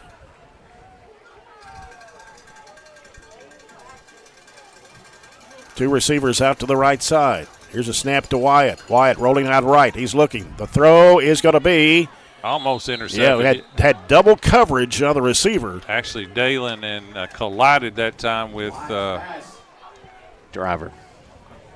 Gage Driver. With Gage Driver. In fact, Gage is coming off right now, but that was yeah, he's limping. Yeah, our two defensive backs had a better chance at that than the Greenwood player. Well, we need somebody to come on the field. Are we have 11 out there? Yeah, somebody ran them. Okay, all right. Briggs Harris is out there. 3rd and 7 for Greenwood now. Got Eisenhower, the receiver here on the near side. One split out to the right. Cheney in the backfield. Wyatt, the quarterback, takes a snap, drops back. The pass is incomplete. Way over his head. Way over the head of the receiver. I think it was Ortega, 5 that they were. Yes, that is correct. To. Cesar Ortega. 4th down as Greenwood forced to punt it here. It'll be Davis Cheney. This is their 4th punt. They punted it 3 times in the first half, and we blocked one of them. Jackson Bird back to receive the punt. He's standing back at around the 45-yard line. Snap comes to Cheney. Almost got that one blocked. And it's going to take a roll here on the side, coming toward out of bounds, and it does right around the 42. Didn't really get a favorable roll. It only added about sideways. 3. Yeah, bounced sideways. Dalen had a decent shot at blocking it. Sure did. He was about a half step away from that block, but credit him for not laying into the kicker. He just tried to fan at it from the side. So the Trojans have it on their own 43-yard line. 5:42 to go, 3rd quarter. Barren County with the lead, 10-7. All right, 3 and out. Didn't take. It was almost exactly a minute that Greenwood's drive took there, and we take back over in pretty good field position. Weston Shelton, receiver out to the left. Here is Briggs Harris. Harris looking to throw. It's coming to Jackson Bird. He caught it. What a catch. Went up high with both hands and brings it down. 1st down, Barren County. Fingertips. About 25 yards on that one. How about the replay on that one, guys? Jackson Bird just went right up there. Barely got it, too. With big play again for the Trojans. 26. Puts it at the Greenwood 31.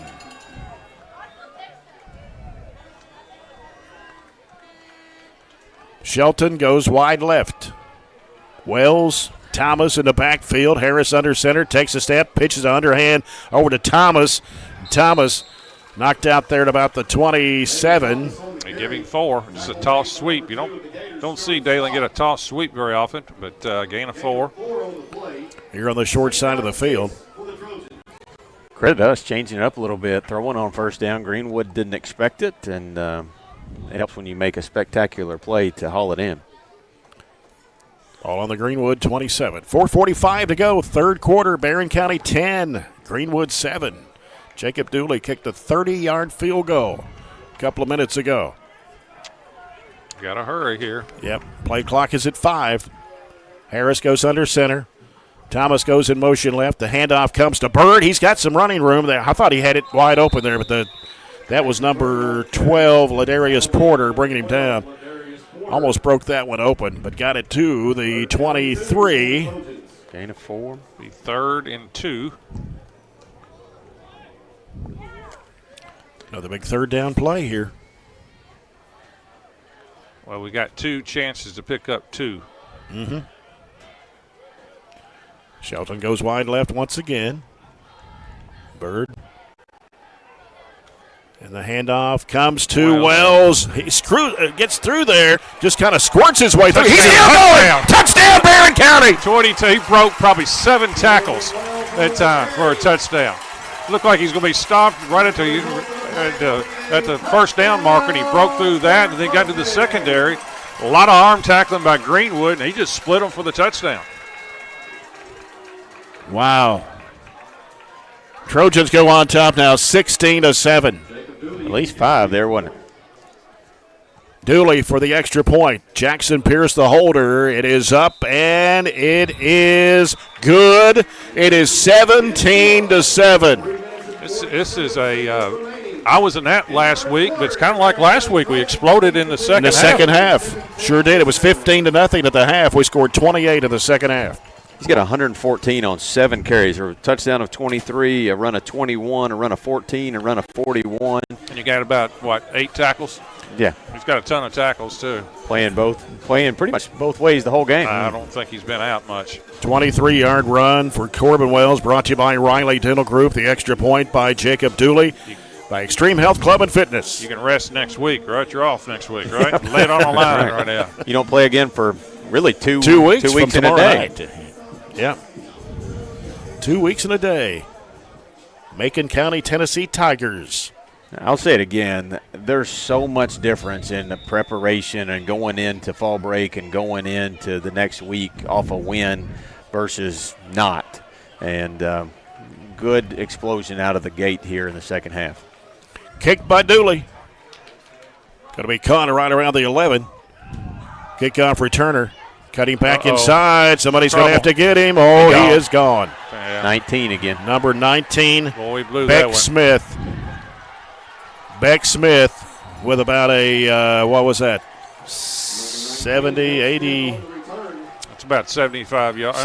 Maybe longer than that, 85 yards. About 85 yards, I guess. Yeah, he caught it at the 12, actually. About 88, and we did not, we officially didn't touch him. No. And I've been worried about that all year. I've bragged about our coverage has been really, really good, but it's always a worry when you kick it deep to a team that has speed, and boy, that bit us. Especially when it's angled, and we all kind of took that angle, and he just reversed course, and nobody was over here in the lanes on the right side. And Greenwood, who's having trouble. What's frustrating is that Greenwood is having trouble outside of a few big pass plays in the first quarter moving the ball on us, to be honest with you. They've had some pass plays, but that's it. And to give up that is disappointing. Did we just take a timeout on an extra point? Well, we were scrambling to get people back on the field. They only had 10 players. I wonder, did we have 10? Did we have 11 on the kickoff? Because it didn't look like we had near enough people on the kickoff. We had 10. Go back to the replay. Kickoff. We may have had 11, but boy, it didn't seem like we had enough people.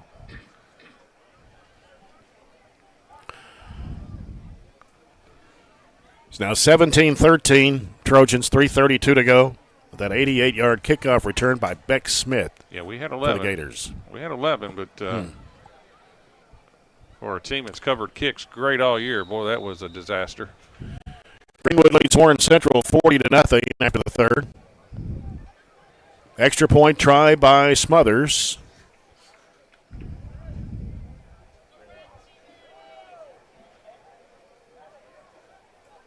Snap, ball is down, and the kick is up, and it is good.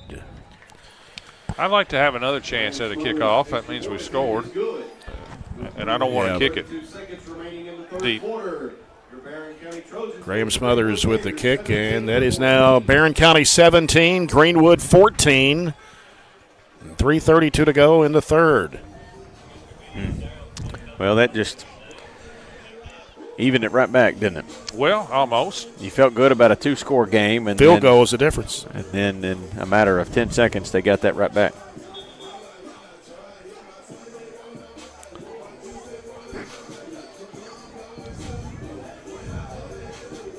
Well, the good news is our defense hasn't played a whole lot in the second half, so maybe they'll be well rested when Greenwood does get the ball back. Yep. Graham Smothers to kick off for the Gators. Dalen Thomas, Weston Shelton, the kickoff returners.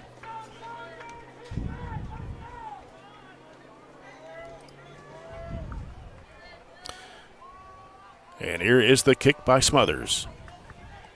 Going back, Dalen Thomas catches it at the 10, brings it to the 15, cuts the 20, and up to about the 26-yard line.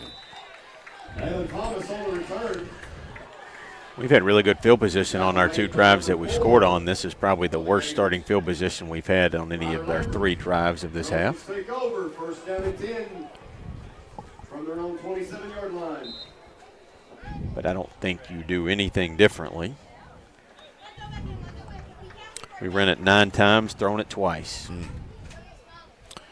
Harris under center. Wells and Thomas in the backfield. Hand off. Thomas going nowhere. Think no gain. Yep. Tackle made by number 52 of the Gators, Grant Turner. And it'll be 2nd and 10. Who returned that kickoff for them? Was it Davis, Cheney Davis, or was it was Beck Smith? By the way, that's their 3rd kickoff return for a touchdown. Davis has had 2 of them. Yeah, with number 19. For the year, so that's 3. So they're very capable of doing that. I was looking at their stats. Shelton's lined up as a wide receiver here on the near side. And the throw is deflected. It was intended for Jackson Bird. Well, that's dangerous, trying to get to Jackson Bird. When that ball is deflected in there were a lot of Gators around there. When it's deflected over the middle of the field, boy, that's very fortunate not to have that ball intercepted. Brings up 3rd down and 10 from the Trojan zone 27. 2:40 to play, 3rd period. 17-14 Trojans.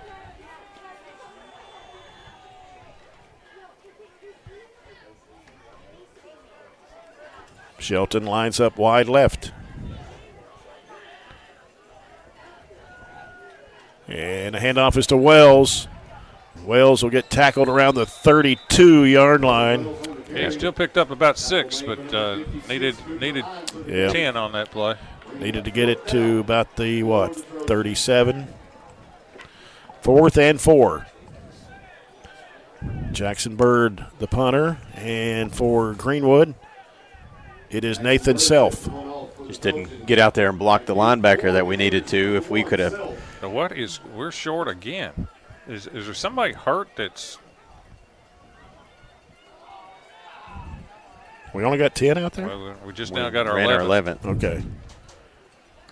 There's Bird's punt.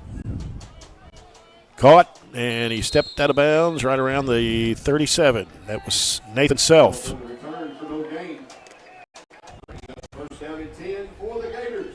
Minute 52 to go in the 3rd. Haven't seen anybody besides Bertram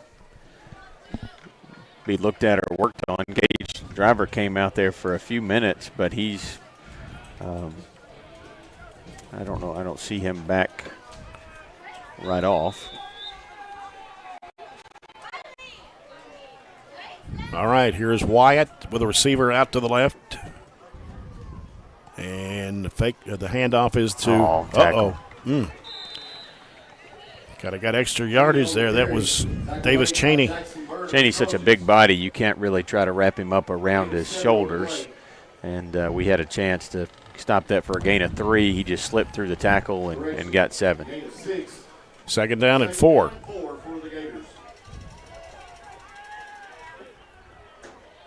Two receivers on the right side.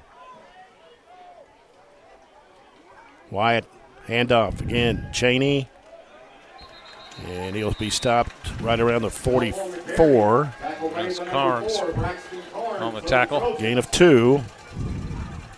Be 3rd down and 3 for the Gators. We come down to 1 minute to play here in the 3rd quarter. These situations, they've ran the quarterback. A little quarterback draw right up the middle. These short yardage situations where they need to pick up the 1st down. Two receivers out to the right side, Webb and Eisenhower.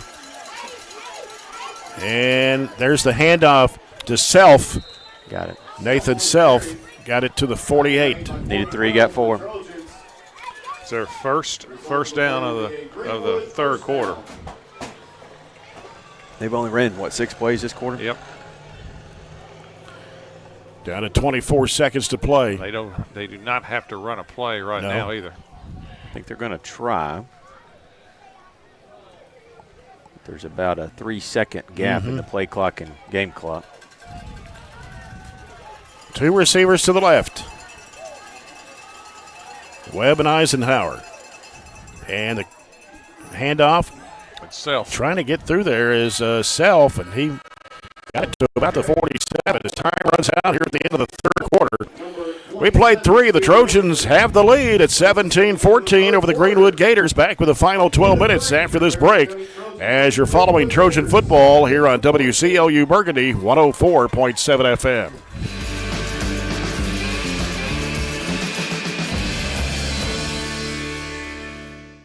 Have you injured yourself playing a sport or exercising?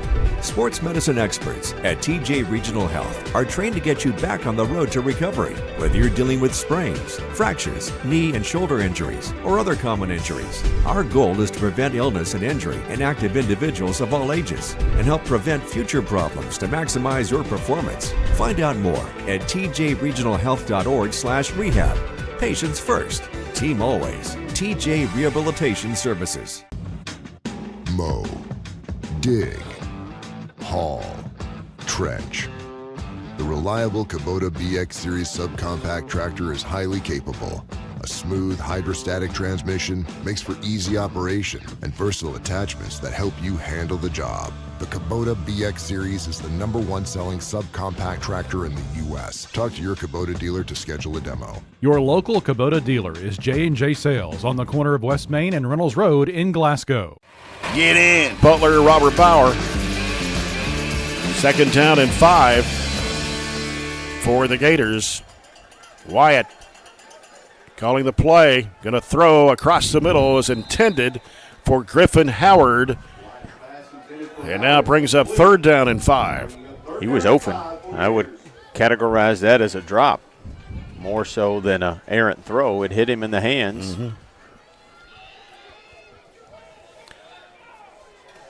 Ball is at the Trojan 47. 2 receivers on the near side. Here's Wyatt. Handed it off. Making a sweep around the left side. Trying to turn the corner out of bounds. At about the 42. That's Self. They stepped out of bounds about 2, maybe 3 yards short, actually. He reached and dove for it, but he was already out of bounds. 2 yards, and there's a flag, and that's a hold. So it's 4th and 2, or you take the penalty to make it 3rd down and 12. Maybe more than that. Yeah, backed it up to the 43. 3rd and 15, 16. So you got to take that penalty. Yes, that's the right move. 3rd and 16 for the Gators. You got Webb, who's the receiver here on the near side. Sending a man in motion. Wyatt looking. Get out there. Got it. Over to his receiver. Good coverage. And tackle made at the 45. Good coverage. Just a little. That was Eisenhower. Yeah, just a little swing pass out here, but as Baylor Browning and several other Trojans wrapping them up. No real gain at all on the play. They've tried that a couple times, but we have read it well and got through the blocks. Baylor had to get through a couple guys there, and it was also 26 out there, Wells, that helped too. Davis Cheney, the punter. Jackson Bird, the punt returner. Let's field this one. And he gets this one in the air. And it is going to drop, go out of bounds. Hard to do that when they pretty much kicked it out of bounds. Get it at the 28 of Barren County. 10:51 to go here in the 4th quarter. This 4th quarter brought to you by Scooters Coffee.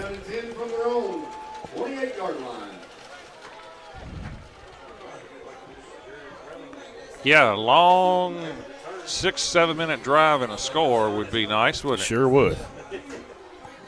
Other than that, we just don't need to turn it over because Greenwood is not doing a lot offensively. Nope. Don't speak anything to existence there. Shelton here on the near side, playing the short side of the field. And it is Shelton, handed off to Dalen Thomas. Everything he's done tonight has just been tough. He gets hit as soon as he hits the hole. Got a yard. Got a final in. District game. Bowling Green shuts out Warren Central tonight, 47-0. I don't think that's a surprise. No. Give him Dalen one there. They did give him one. Any other scores? And that's the only final I got. Grayson County was up 28-6 in Ohio. South Warren score? I don't have that one. They haven't sent me an update on that one. Here is Harris. Gets rid of the football, and ooh-wee. Harris's pass intended for again, that intended ball for was, Wells here on the near side. He was out of bounds almost. The ball was deflected off Wells and kind of up in the air a little bit. Luckily, is toward the sideline. That was scary right there. A little bit of a panic throw. He was under pressure, and at the last second, I think he saw Wells and tried to put a little touch pass out there. 3rd and 9 for Barren on their own 29. Need a big play right here. Coming down to 10:08 to go in the ball game. Barren with a 17-14 lead. We are a little confused. Play clock down at 3. Going to have to do something there, guys. Yeah. Yeah, we had a player didn't know where he's going, had to be pointed, and we've got a new receiver in there that's playing a little bit tonight, and that was the one that didn't have the lineup position right. We have a lot of 3rd down tonight procedural penalties. We didn't call a timeout, did we? We took the penalty. I thought we called a timeout. He was standing right there beside the referee, so we've had an opportunity to call 2 timeouts tonight. Instead, we've taken the penalties. If we hadn't taken that penalty, the timeout on the extra point. I wouldn't call a timeout there since we only have 2. Yeah. Got Jackson Pierce on their near side. Got Jackson Stefano in the ball game now, a junior. Here's Briggs Harris rolling out to his right. He's looking. He's going to keep it. He's going to keep it and run it up to about the 31. Good decision. But it'll be a 4th down. Yeah, that's a good, safe decision. Just had to pick up too many yards, but at least he got 6. Some of it back there. That's where that was a big difference between 3rd and 6 and then 3rd and 11. Here's an update for you. South Warren 27, Meade County 3. About 3.5 minutes to go in the 3rd, and Campbellsville now leads Monroe County 41-35. 4:10 to go in the ball game. There's Jackson Bird with his punt, and he got it blocked. Well, it went forward. Yeah, it's good that it did. It got a huge. Ended up going about 45 yards. Maybe worked out better because they didn't have a chance to return it. So Greenwood will have it at their own 33-yard line. 9:11 to go in the ball game. Barren County 17, Greenwood 14. Yeah, Campbellsville has now taken the lead on Monroe with 4 minutes to play. High-scoring game there in Tompkinsville. Wyatt takes the snap and right up the going middle. to have to do something. Finally, tackle made at the 50. That's a good job of ball handling that time. They faked the reverse and ended up giving the ball inside to Davis Cheney. And that was a tackle way down the field that time of Braxton Carnes, gain of 16 on the play. At Greenwood's on 49. 8:50 to play. He'd already picked up the 1st down before we figured out he had the ball. Gage Driver limping off the field, so he had to come out. Got a receiver on the left, here on the right, and taking it across the 50 and still trying to go with it. Yeah, it's the quarterback that time. That is the quarterback. Yeah, that was Wyatt. Gain of 8. And be 2nd down and, well, close to 1.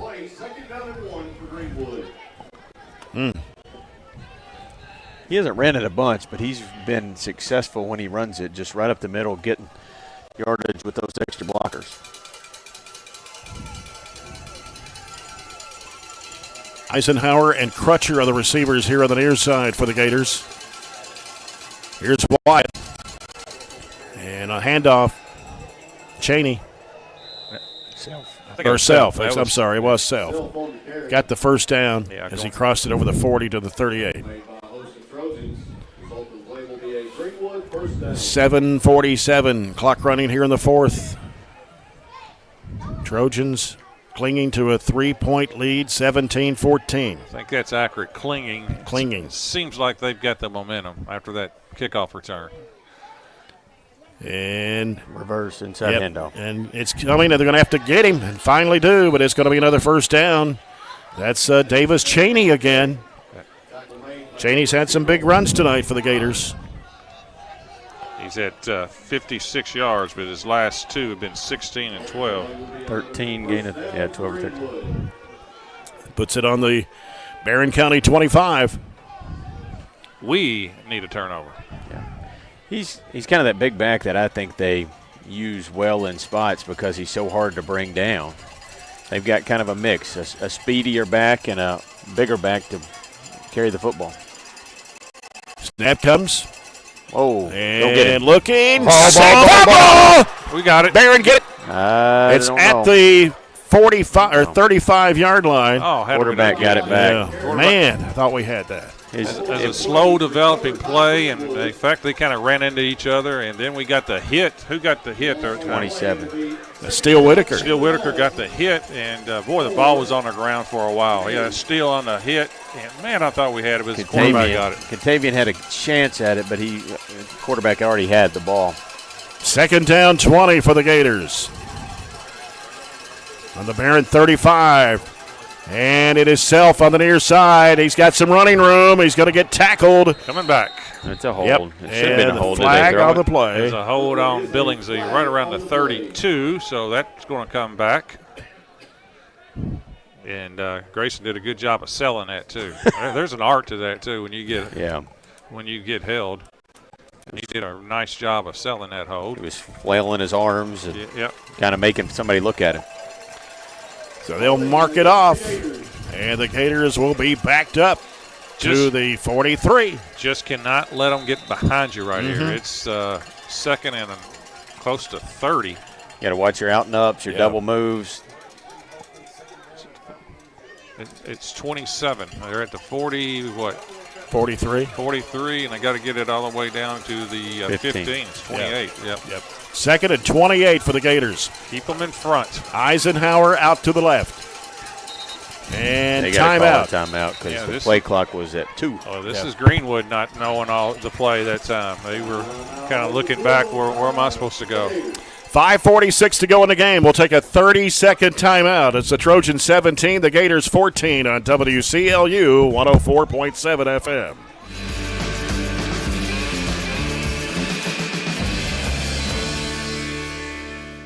Get in. We're making country great again. Come on. Whiskey River, take my mind. Willie 94.1. You got to have an ace in the hole. Willie 94.1. I'm a hard working man. The Big Willie. Well, little rock. It's great country. Willie 94.1. We're making country great again, and we've got the Real Trader for you every weekday morning starting at 8. Join me, Mac Daniels, for it right here on Willie 94.1.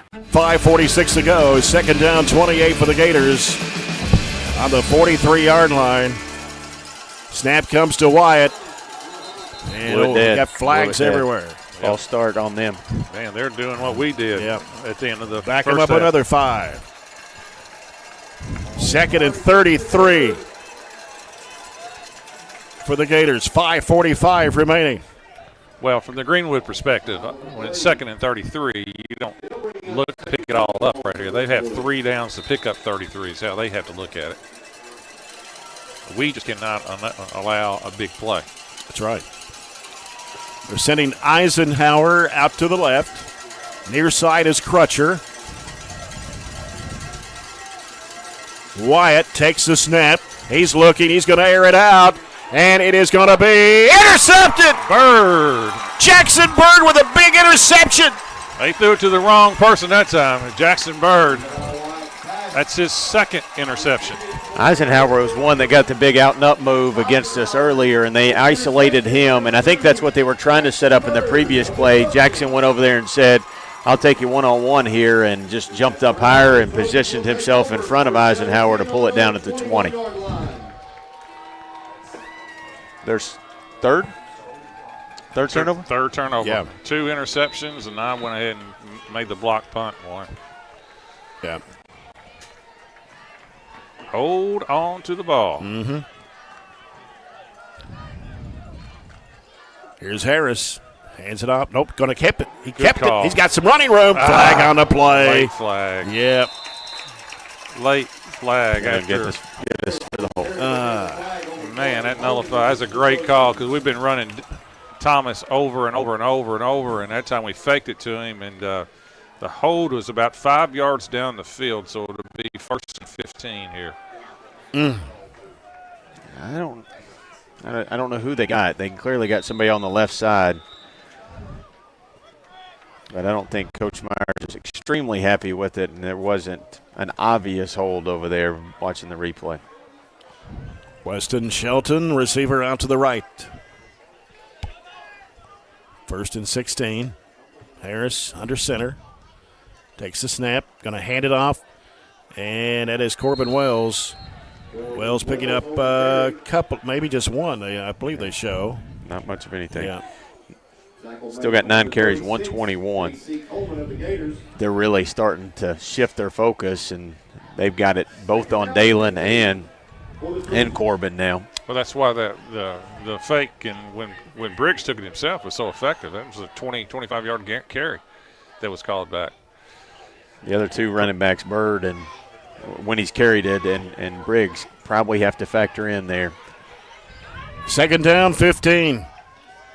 Harris looking to throw. He's going to air it out. It is coming to Weston Shelton. He got a hand on him but couldn't pull it in. Boy, he went for the home run. Yeah. He was open on a post pattern. He had a step, and that was a gutsy call. Yeah. And he was open. And Briggs just barely overthrew him a little bit. A little more underneath it. I like it. I like the call, though. It does stop the clock. That's a negative, but, boy, that was the home run. And from the Greenwood perspective, too, that's probably what they wanted to do, to be honest with you. You have to stop the run, and Barren went over the top there. I have no complaints with it. I think this will be a run, though. Shelton out to the right. Harris now looking. Hand it off. Oh, gets pushed back. That's Corbin Wells. Now, here's the issue right now. We're going to have a good kick. They almost blocked the last one. Lost 2. Clock will roll, so that part's good. Both teams have 2 timeouts left. We've got to kick at about 3:35 left on the clock. Yeah, we need to do a better job of blocking, too, and getting everybody out there. Thing about it, too, you gotta cover. And Nathan Self is the punt returner for the Gators. Do we have everybody? I only see 10 out there, but maybe I'm just missing somebody. Bird is back at the 1-yard line. Oh, got it away. Good kick, too, by the way. And Self with it. Squirts through 3 or 4 tacklers and finally tackled from behind. How did he get at out the of that? 38. That was a 6-yard gain, and he had people all around him. I don't know how Jackson got it out to begin with. Cash McGuire with the tackle. And so the Gators have it at the Trojan 38 with 3:28 to play. Only ran off about less than 2 minutes on the clock after the punt, after the interception. So Greenwood really not hurt that much. Gators send out 2 receivers to the left. Snap coming. And 44. it's inside there. Here goes Chaney. He's gone. Same play. Braxton was out for a play there. We had to run somebody else on. Braxton comes out, and they get a touchdown. 38-yard touchdown for Davis Chaney. Davis Chaney on the carry. The result of the play will be a Greenwood. That puts Greenwood back on top. 20-17. That little inside reverse has killed us. 3:19 to play here in the game.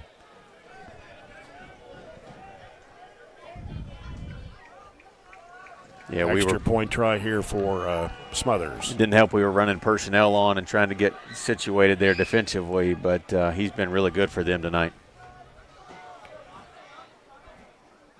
Snap, ball is down. Kick is up, and it is good.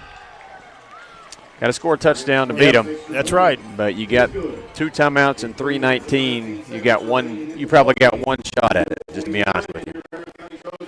21-17 Gators, 3:19 to play in the game.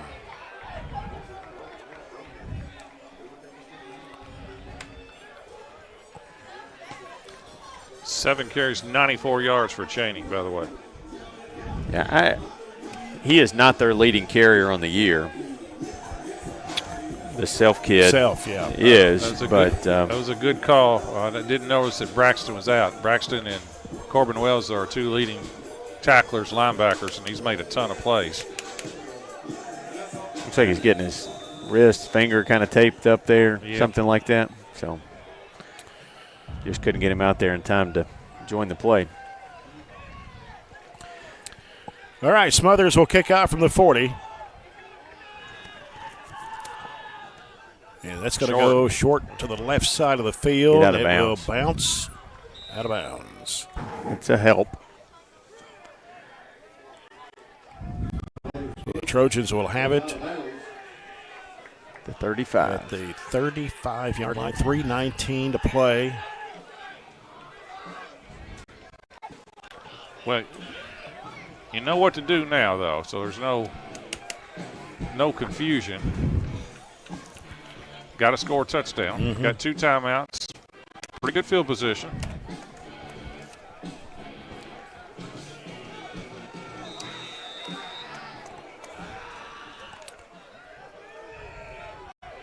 All right, here is Shelton out to the left. And Wells is back in the game. Here's Harris trying to make the cut on the corner. Gets to the 38. Gain of 3. Second down and 7 for the Trojans. Got to get it to the 45 for the first down. I think you're going to have to pass to win the game. That doesn't mean you pass every time, but they are really keyed up everywhere now on our ball carriers. Yep. And nice to get another 55-yard touchdown pass. Shelton scored one earlier in the game. And it is going to be Harris to throw to Bird. He got it before he got knocked out of bounds. What a catch, too. At the 41-yard line. Big hit, big dropped-in pass there. And they spun him around like a helicopter after the catch, and he got his feet in, too. Good throw, too, by Briggs Harris. 21. 2:44 to play.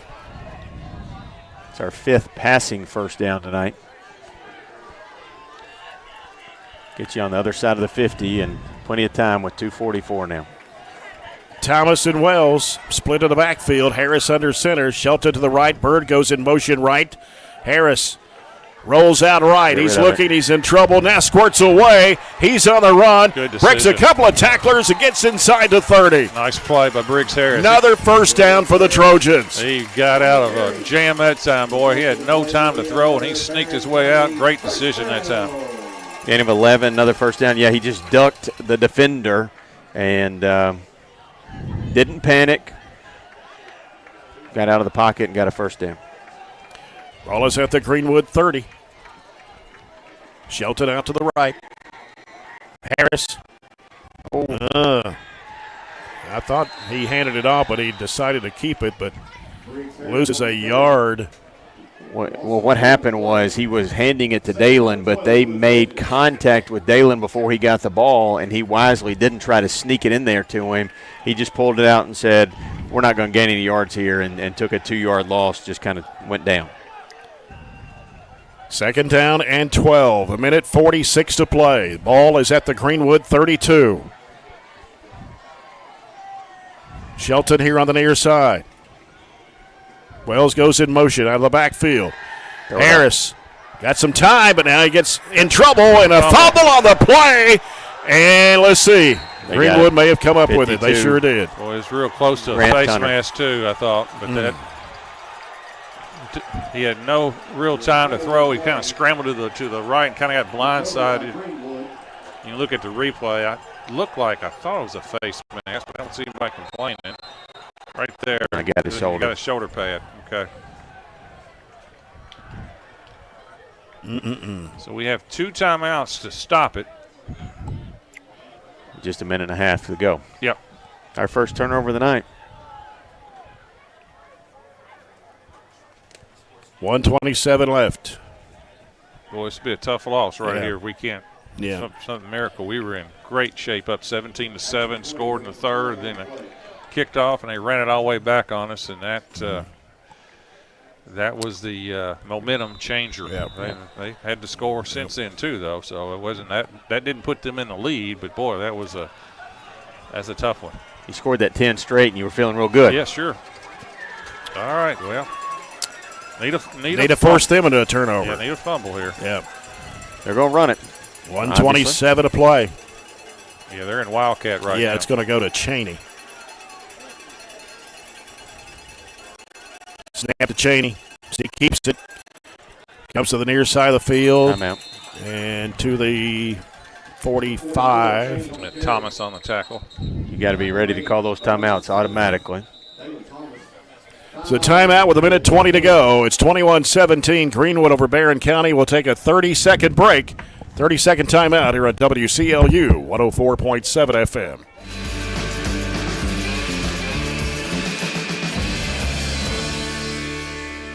At Don Franklin, we're about more than just selling cars. We're about families, generations of them. Founded by my parents in 1968, we've been here growing alongside you.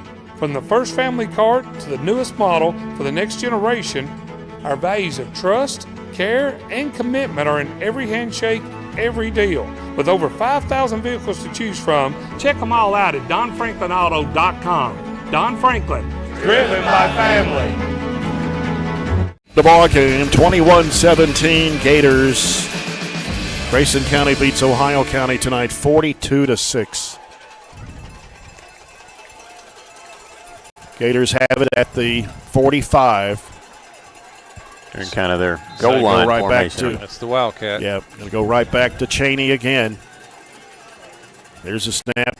He keeps it. He's going to run it. Big hit. And stopped at the 46. It was Carnes and Browning, gain a yard. What that does when you do the Wildcat in this situation is it eliminates the handoff, which is just one less thing that you make a mistake on. Unless you have a bad snap. Right. And you give it to their leading carrier tonight. He's got just short of 100. Yep, got 9 carries, 99. I'm sure he'll get 100 on this one. It'll be coming right back to him.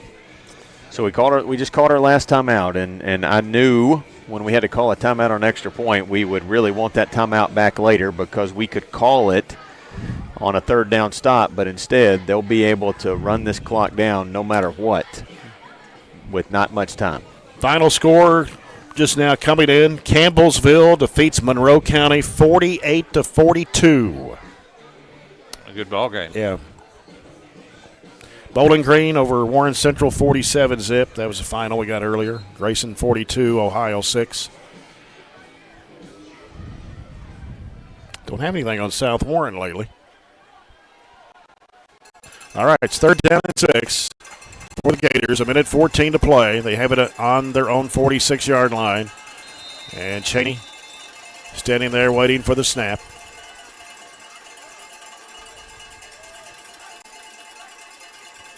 Trying to go Trying on a to long draw, count. yeah. Still got plenty of time on the play clock.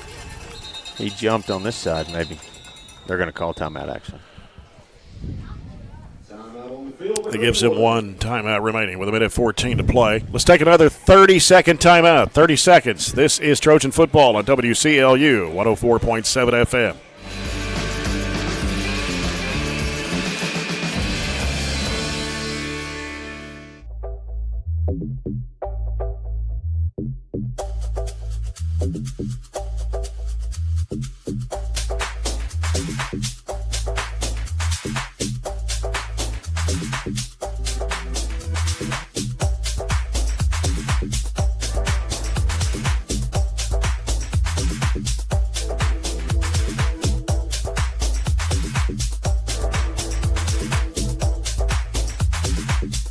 DT.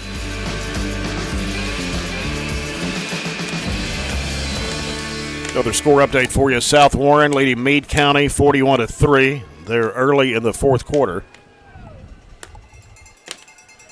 Got a minute 14 left here. It's 21-17 Greenwood. And it is 3rd down and 6. 3rd down and 6 for the Gators. And Cheney.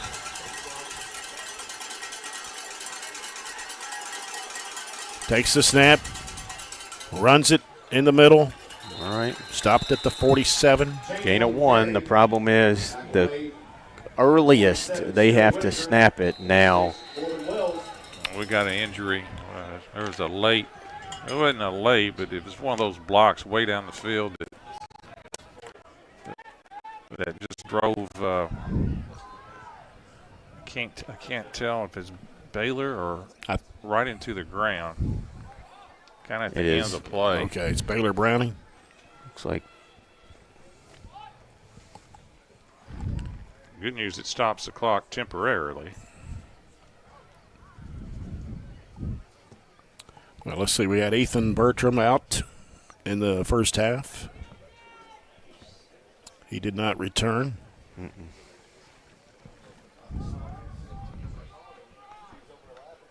Is it a cramp? No, no. He took a big shot. They drove him right into the ground. May have knocked his breath out, but that was it's one of those blocks, like 9 yards down the field when the play was kind of over or whatever.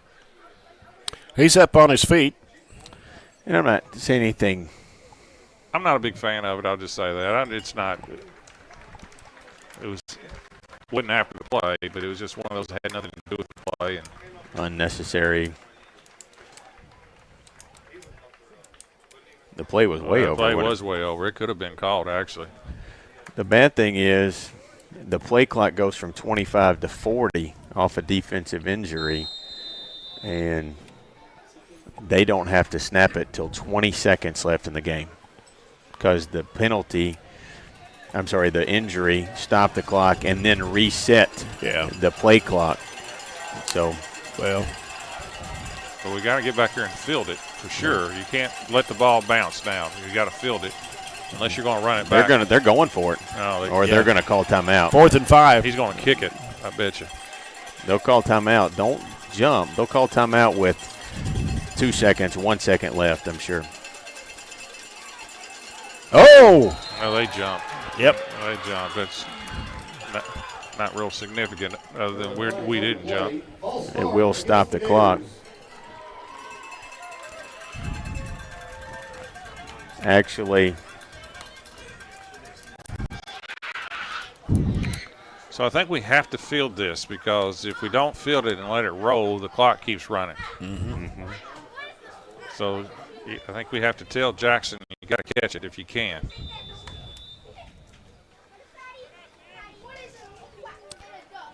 Now, the other thing we can do is go for an all-out block. Got one tonight. They punted 5, maybe 6 times, and we got one of them. Well, I'd send the house. Tell Jackson, catch it if you can, and let's go for the block. Because we've had one block. And they're missing a player. I swear to goodness. For the 7th game of the year, there's been. They got a delay, too. Well, because I think they were missing a player. Yep, here comes one on. Yeah, there were only 10 out there. Still got it's. They didn't. Did they mark it off? Okay. Yeah. 25.5 seconds to play. So we got to go for the block here. And field it if we don't get it. Jackson Bird standing back at the 35, waiting for the punt. It's from Smothers. Got to get it. And it's going to take the bounce, and Bird will pick it up, and he is going to get hit. He made the right move. Yeah. He had to pick it up. At the 33-yard line, stopping the clock was 16.8. Because you're down under 10, 8, something like that, if it just has to completely die before they blow it dead. I don't know if we have a hook and lateral, whatever you want to call it, but that's a big trick play here. You're going to have a little gadget right here. Yeah. Whatever we tried to run at the end of the first half. Well, that didn't work. It didn't work, but, I mean, they were trying something, right? Yeah.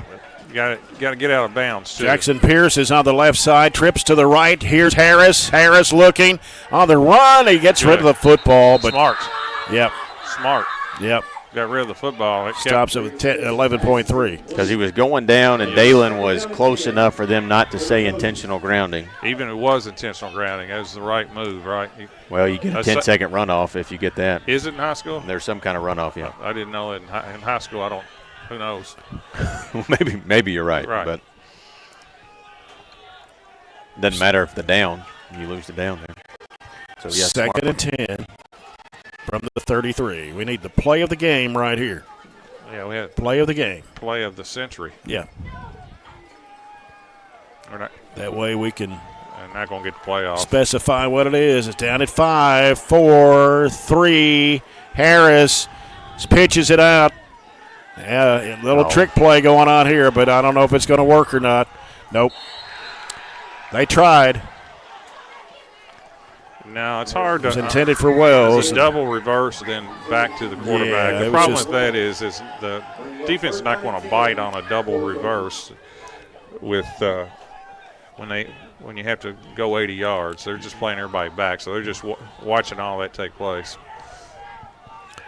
3rd and 10, ball at the 33, 4.6 to play. Your trickeration has to come down the field like the hook and ladder instead of. Can't be. To be honest with you, there's not a lot you can do right now.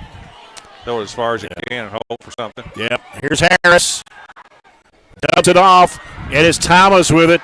Thomas. And he throws it back to, went to a Greenwood player. And the time's going to run out. Greenwood's going to win it, 21-17.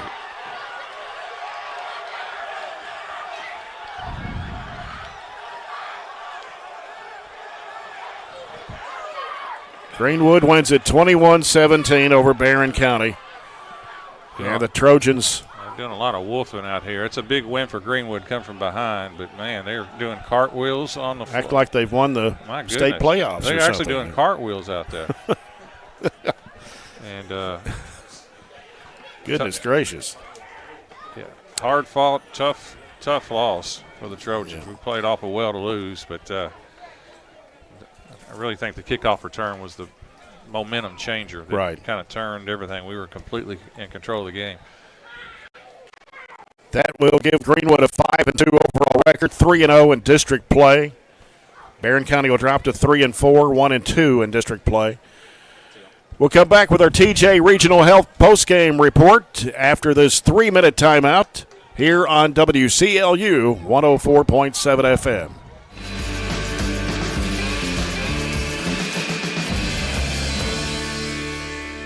DTS is a non-emergency medical transportation service offered in Barren and surrounding counties. Drivers endure rigorous training before attending their first call to ensure all proper procedures will be implemented. And transporting individuals from one destination to the next is only a part of the mission. DTS desires to make the disabled, the aging, the down on their luck feel seen and loved. If you are a caretaker or work in the medical field and want to know more about DTS, visit dts-ky.com.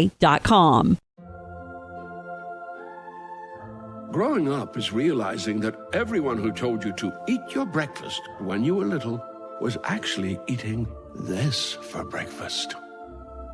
It's your turn to take your place at the breakfast table and savor the taste of culinary independence with freshly toasted bagels at McDonald's. Indulge in the breakfast you've always wanted and start the day off the right way, your way.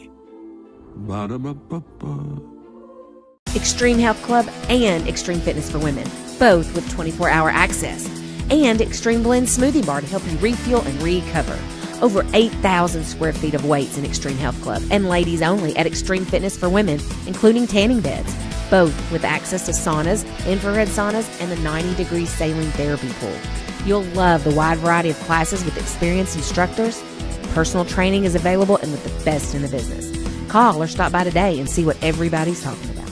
Our dental health plays a vital role in our overall health. Practicing good dental hygiene is especially important for children. When was your child's last checkup? Riley Dental Group is invested in making sure you and your family have the healthiest smile possible. They understand a dental visit may prompt anxiety or nervousness, but Dr. Riley and his team offer a variety of solutions, including a comforting and friendly visit from Bennett, their therapy dog. Call Riley Dental Group for an appointment, 651-5939. I just did it, but I waited way too long. Trust me, it's about time you left cable TV behind and started saving with MyStream TV from SCRTC. Already have TV with SCRTC and you still have cable boxes and wires everywhere? Talk to SCRTC about MyStream TV and compare it to your current service. The best thing about MyStream TV, you'll save money and get up to 1 gig symmetrical internet. Visit scrtc.com and click on the MyStream TV logo at the top to start saving on cable today.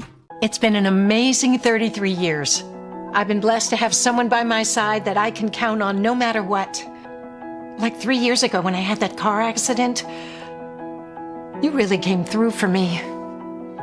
So I just want to say thank you, Alan, for being my Farm Bureau insurance agent. Kentucky Farm Bureau, big on commitment. Oh, he's been great too. Southern.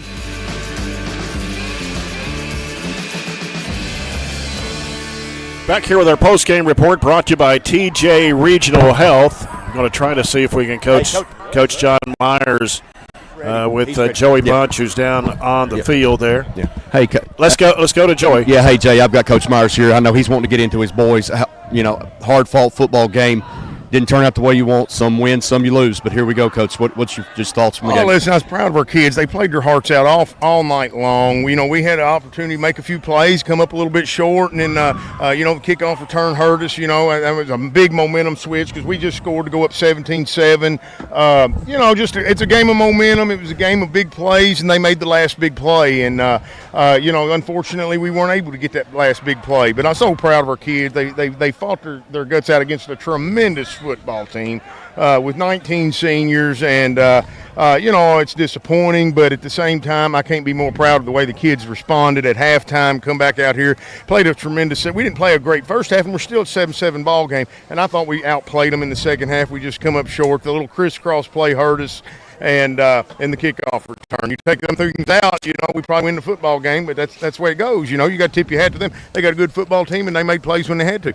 All right, Coach, I know you want to get in there to your team. I don't want to keep you any longer. Appreciate it, guys. Back to you, Jay. Thanks, Joey. Appreciate it. 21-17, disappointing loss.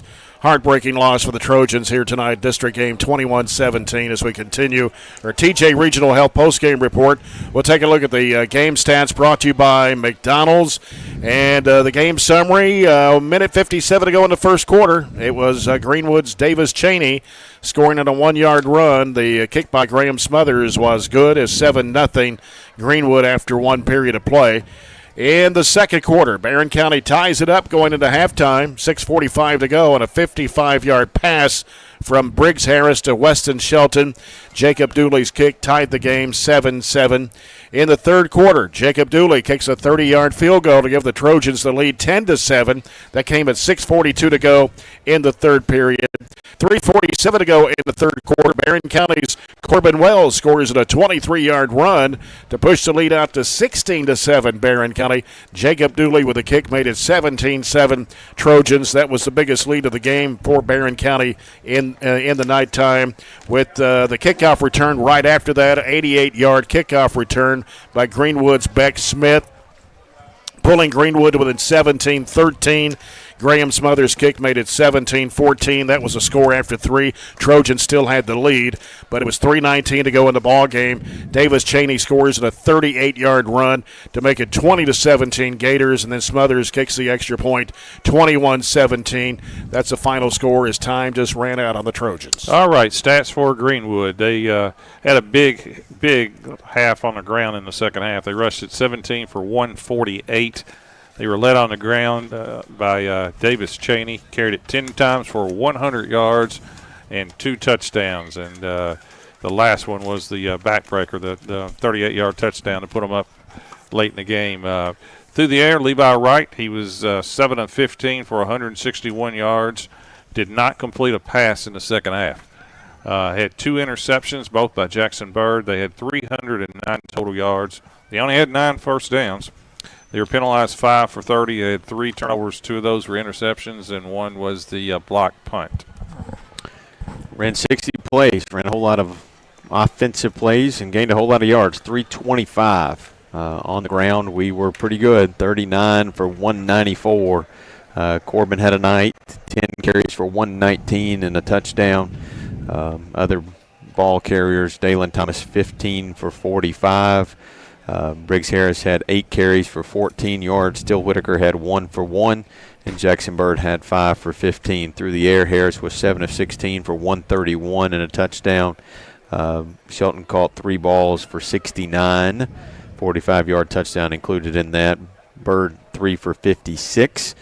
A couple spectacular catches he made there in the second half, and Thomas caught that last ball. We gave him 6 there. First downs, we had 12 of them. Penalties, we were 7 for 40, and we did have 2 fumbles. The one there to end the game, and then the one that gave them the ball and ended up scoring the go-ahead touchdown. Okay, time to name the play of the game, the player of the game, and the hustle of the game. First, we'll go with the hustle of the game brought to you by DTS. Block punt, maybe? I don't know. Good call. All right, we'll go with the block punt by Fire. Okay, play of the game brought to you by CPC Commodities. I guess you can go with the long pass play, right? The bomb from the 55-yard pass from Harris to Shelton. Yep. Okay. And I thought Corbin Wells probably deserves, don't you? Player of the game by player of the game. Easy call there. Southern State's player of the game, Corbin Wells. All right, we'll come back, wrap it up after this 3-minute timeout, and look ahead to 2 weeks down the road as we continue our coverage here. Trojans fall 21-17 to the Gators in a district game here tonight at Trojan Field. Back in 3 minutes here on WCLU 104.7 FM.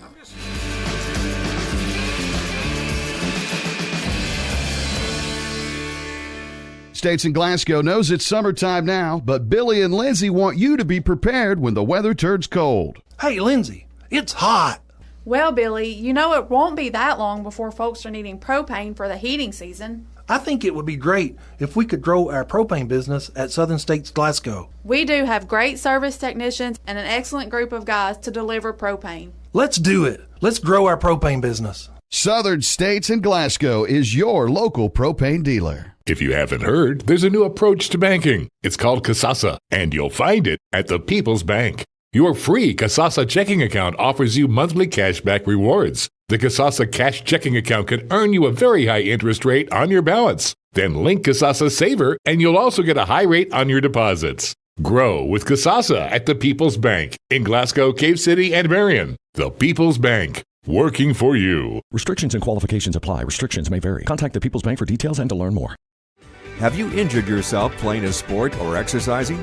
Sports medicine experts at TJ Regional Health are trained to get you back on the road to recovery, whether you're dealing with sprains, fractures, knee and shoulder injuries, or other common injuries. Our goal is to prevent illness and injury in active individuals of all ages and help prevent future problems to maximize your performance. Find out more at tjregionalhealth.org/rehab. Patients first, team always. TJ Rehabilitation Services. At Kuzma Family Dentistry, we specialize in changing smiles and changing lives.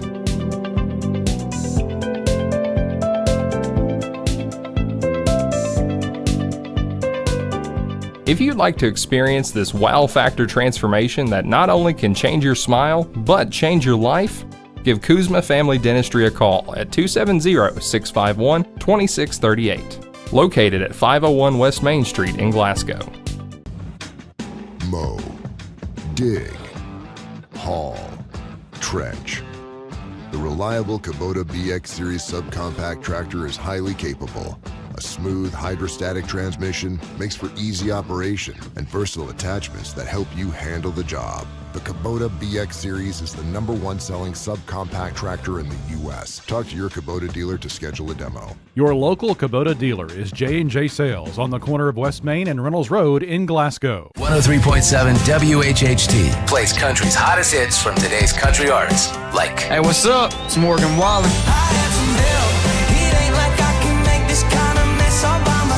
Hey, it's Lainey Wilson. With local community information that you need on 103.7 WHHT. Back here to wrap things up on the TJ Regional Health postgame report as Barren County drops 21-17 to the Greenwood Gators tonight. Other final scores on the scoreboard update brought to you by Barren County Judge Executive Jamie Bewley-Byrd. South Warren beats Meade County tonight 55-3. Bowling Green 47, Warren Central nothing. Grayson County 42, Ohio County 6, and Campbellsville 48, Monroe County 42. Again, the Glasgow Scotties play at Butler County tomorrow night. Joe Myers will have that broadcast on WCLU Blue at 103.1 FM. We'll be off for a couple of weeks. We will not be back until October 17th as fall break begins. And the Trojans will take on the Tigers of Macon County, Tennessee, here on Friday, October 17th. That's a 7 o'clock start. Last home game of the regular season here at Barren County High. I want to thank John Butler, Robert Ballard, Joey Bunch, the BC Live crew, headed by Gabe Berry, Jake Norris, our studio producer, until October 17th. Jay Turner, thanks for being with us, and so long, everybody, from Trojan Field.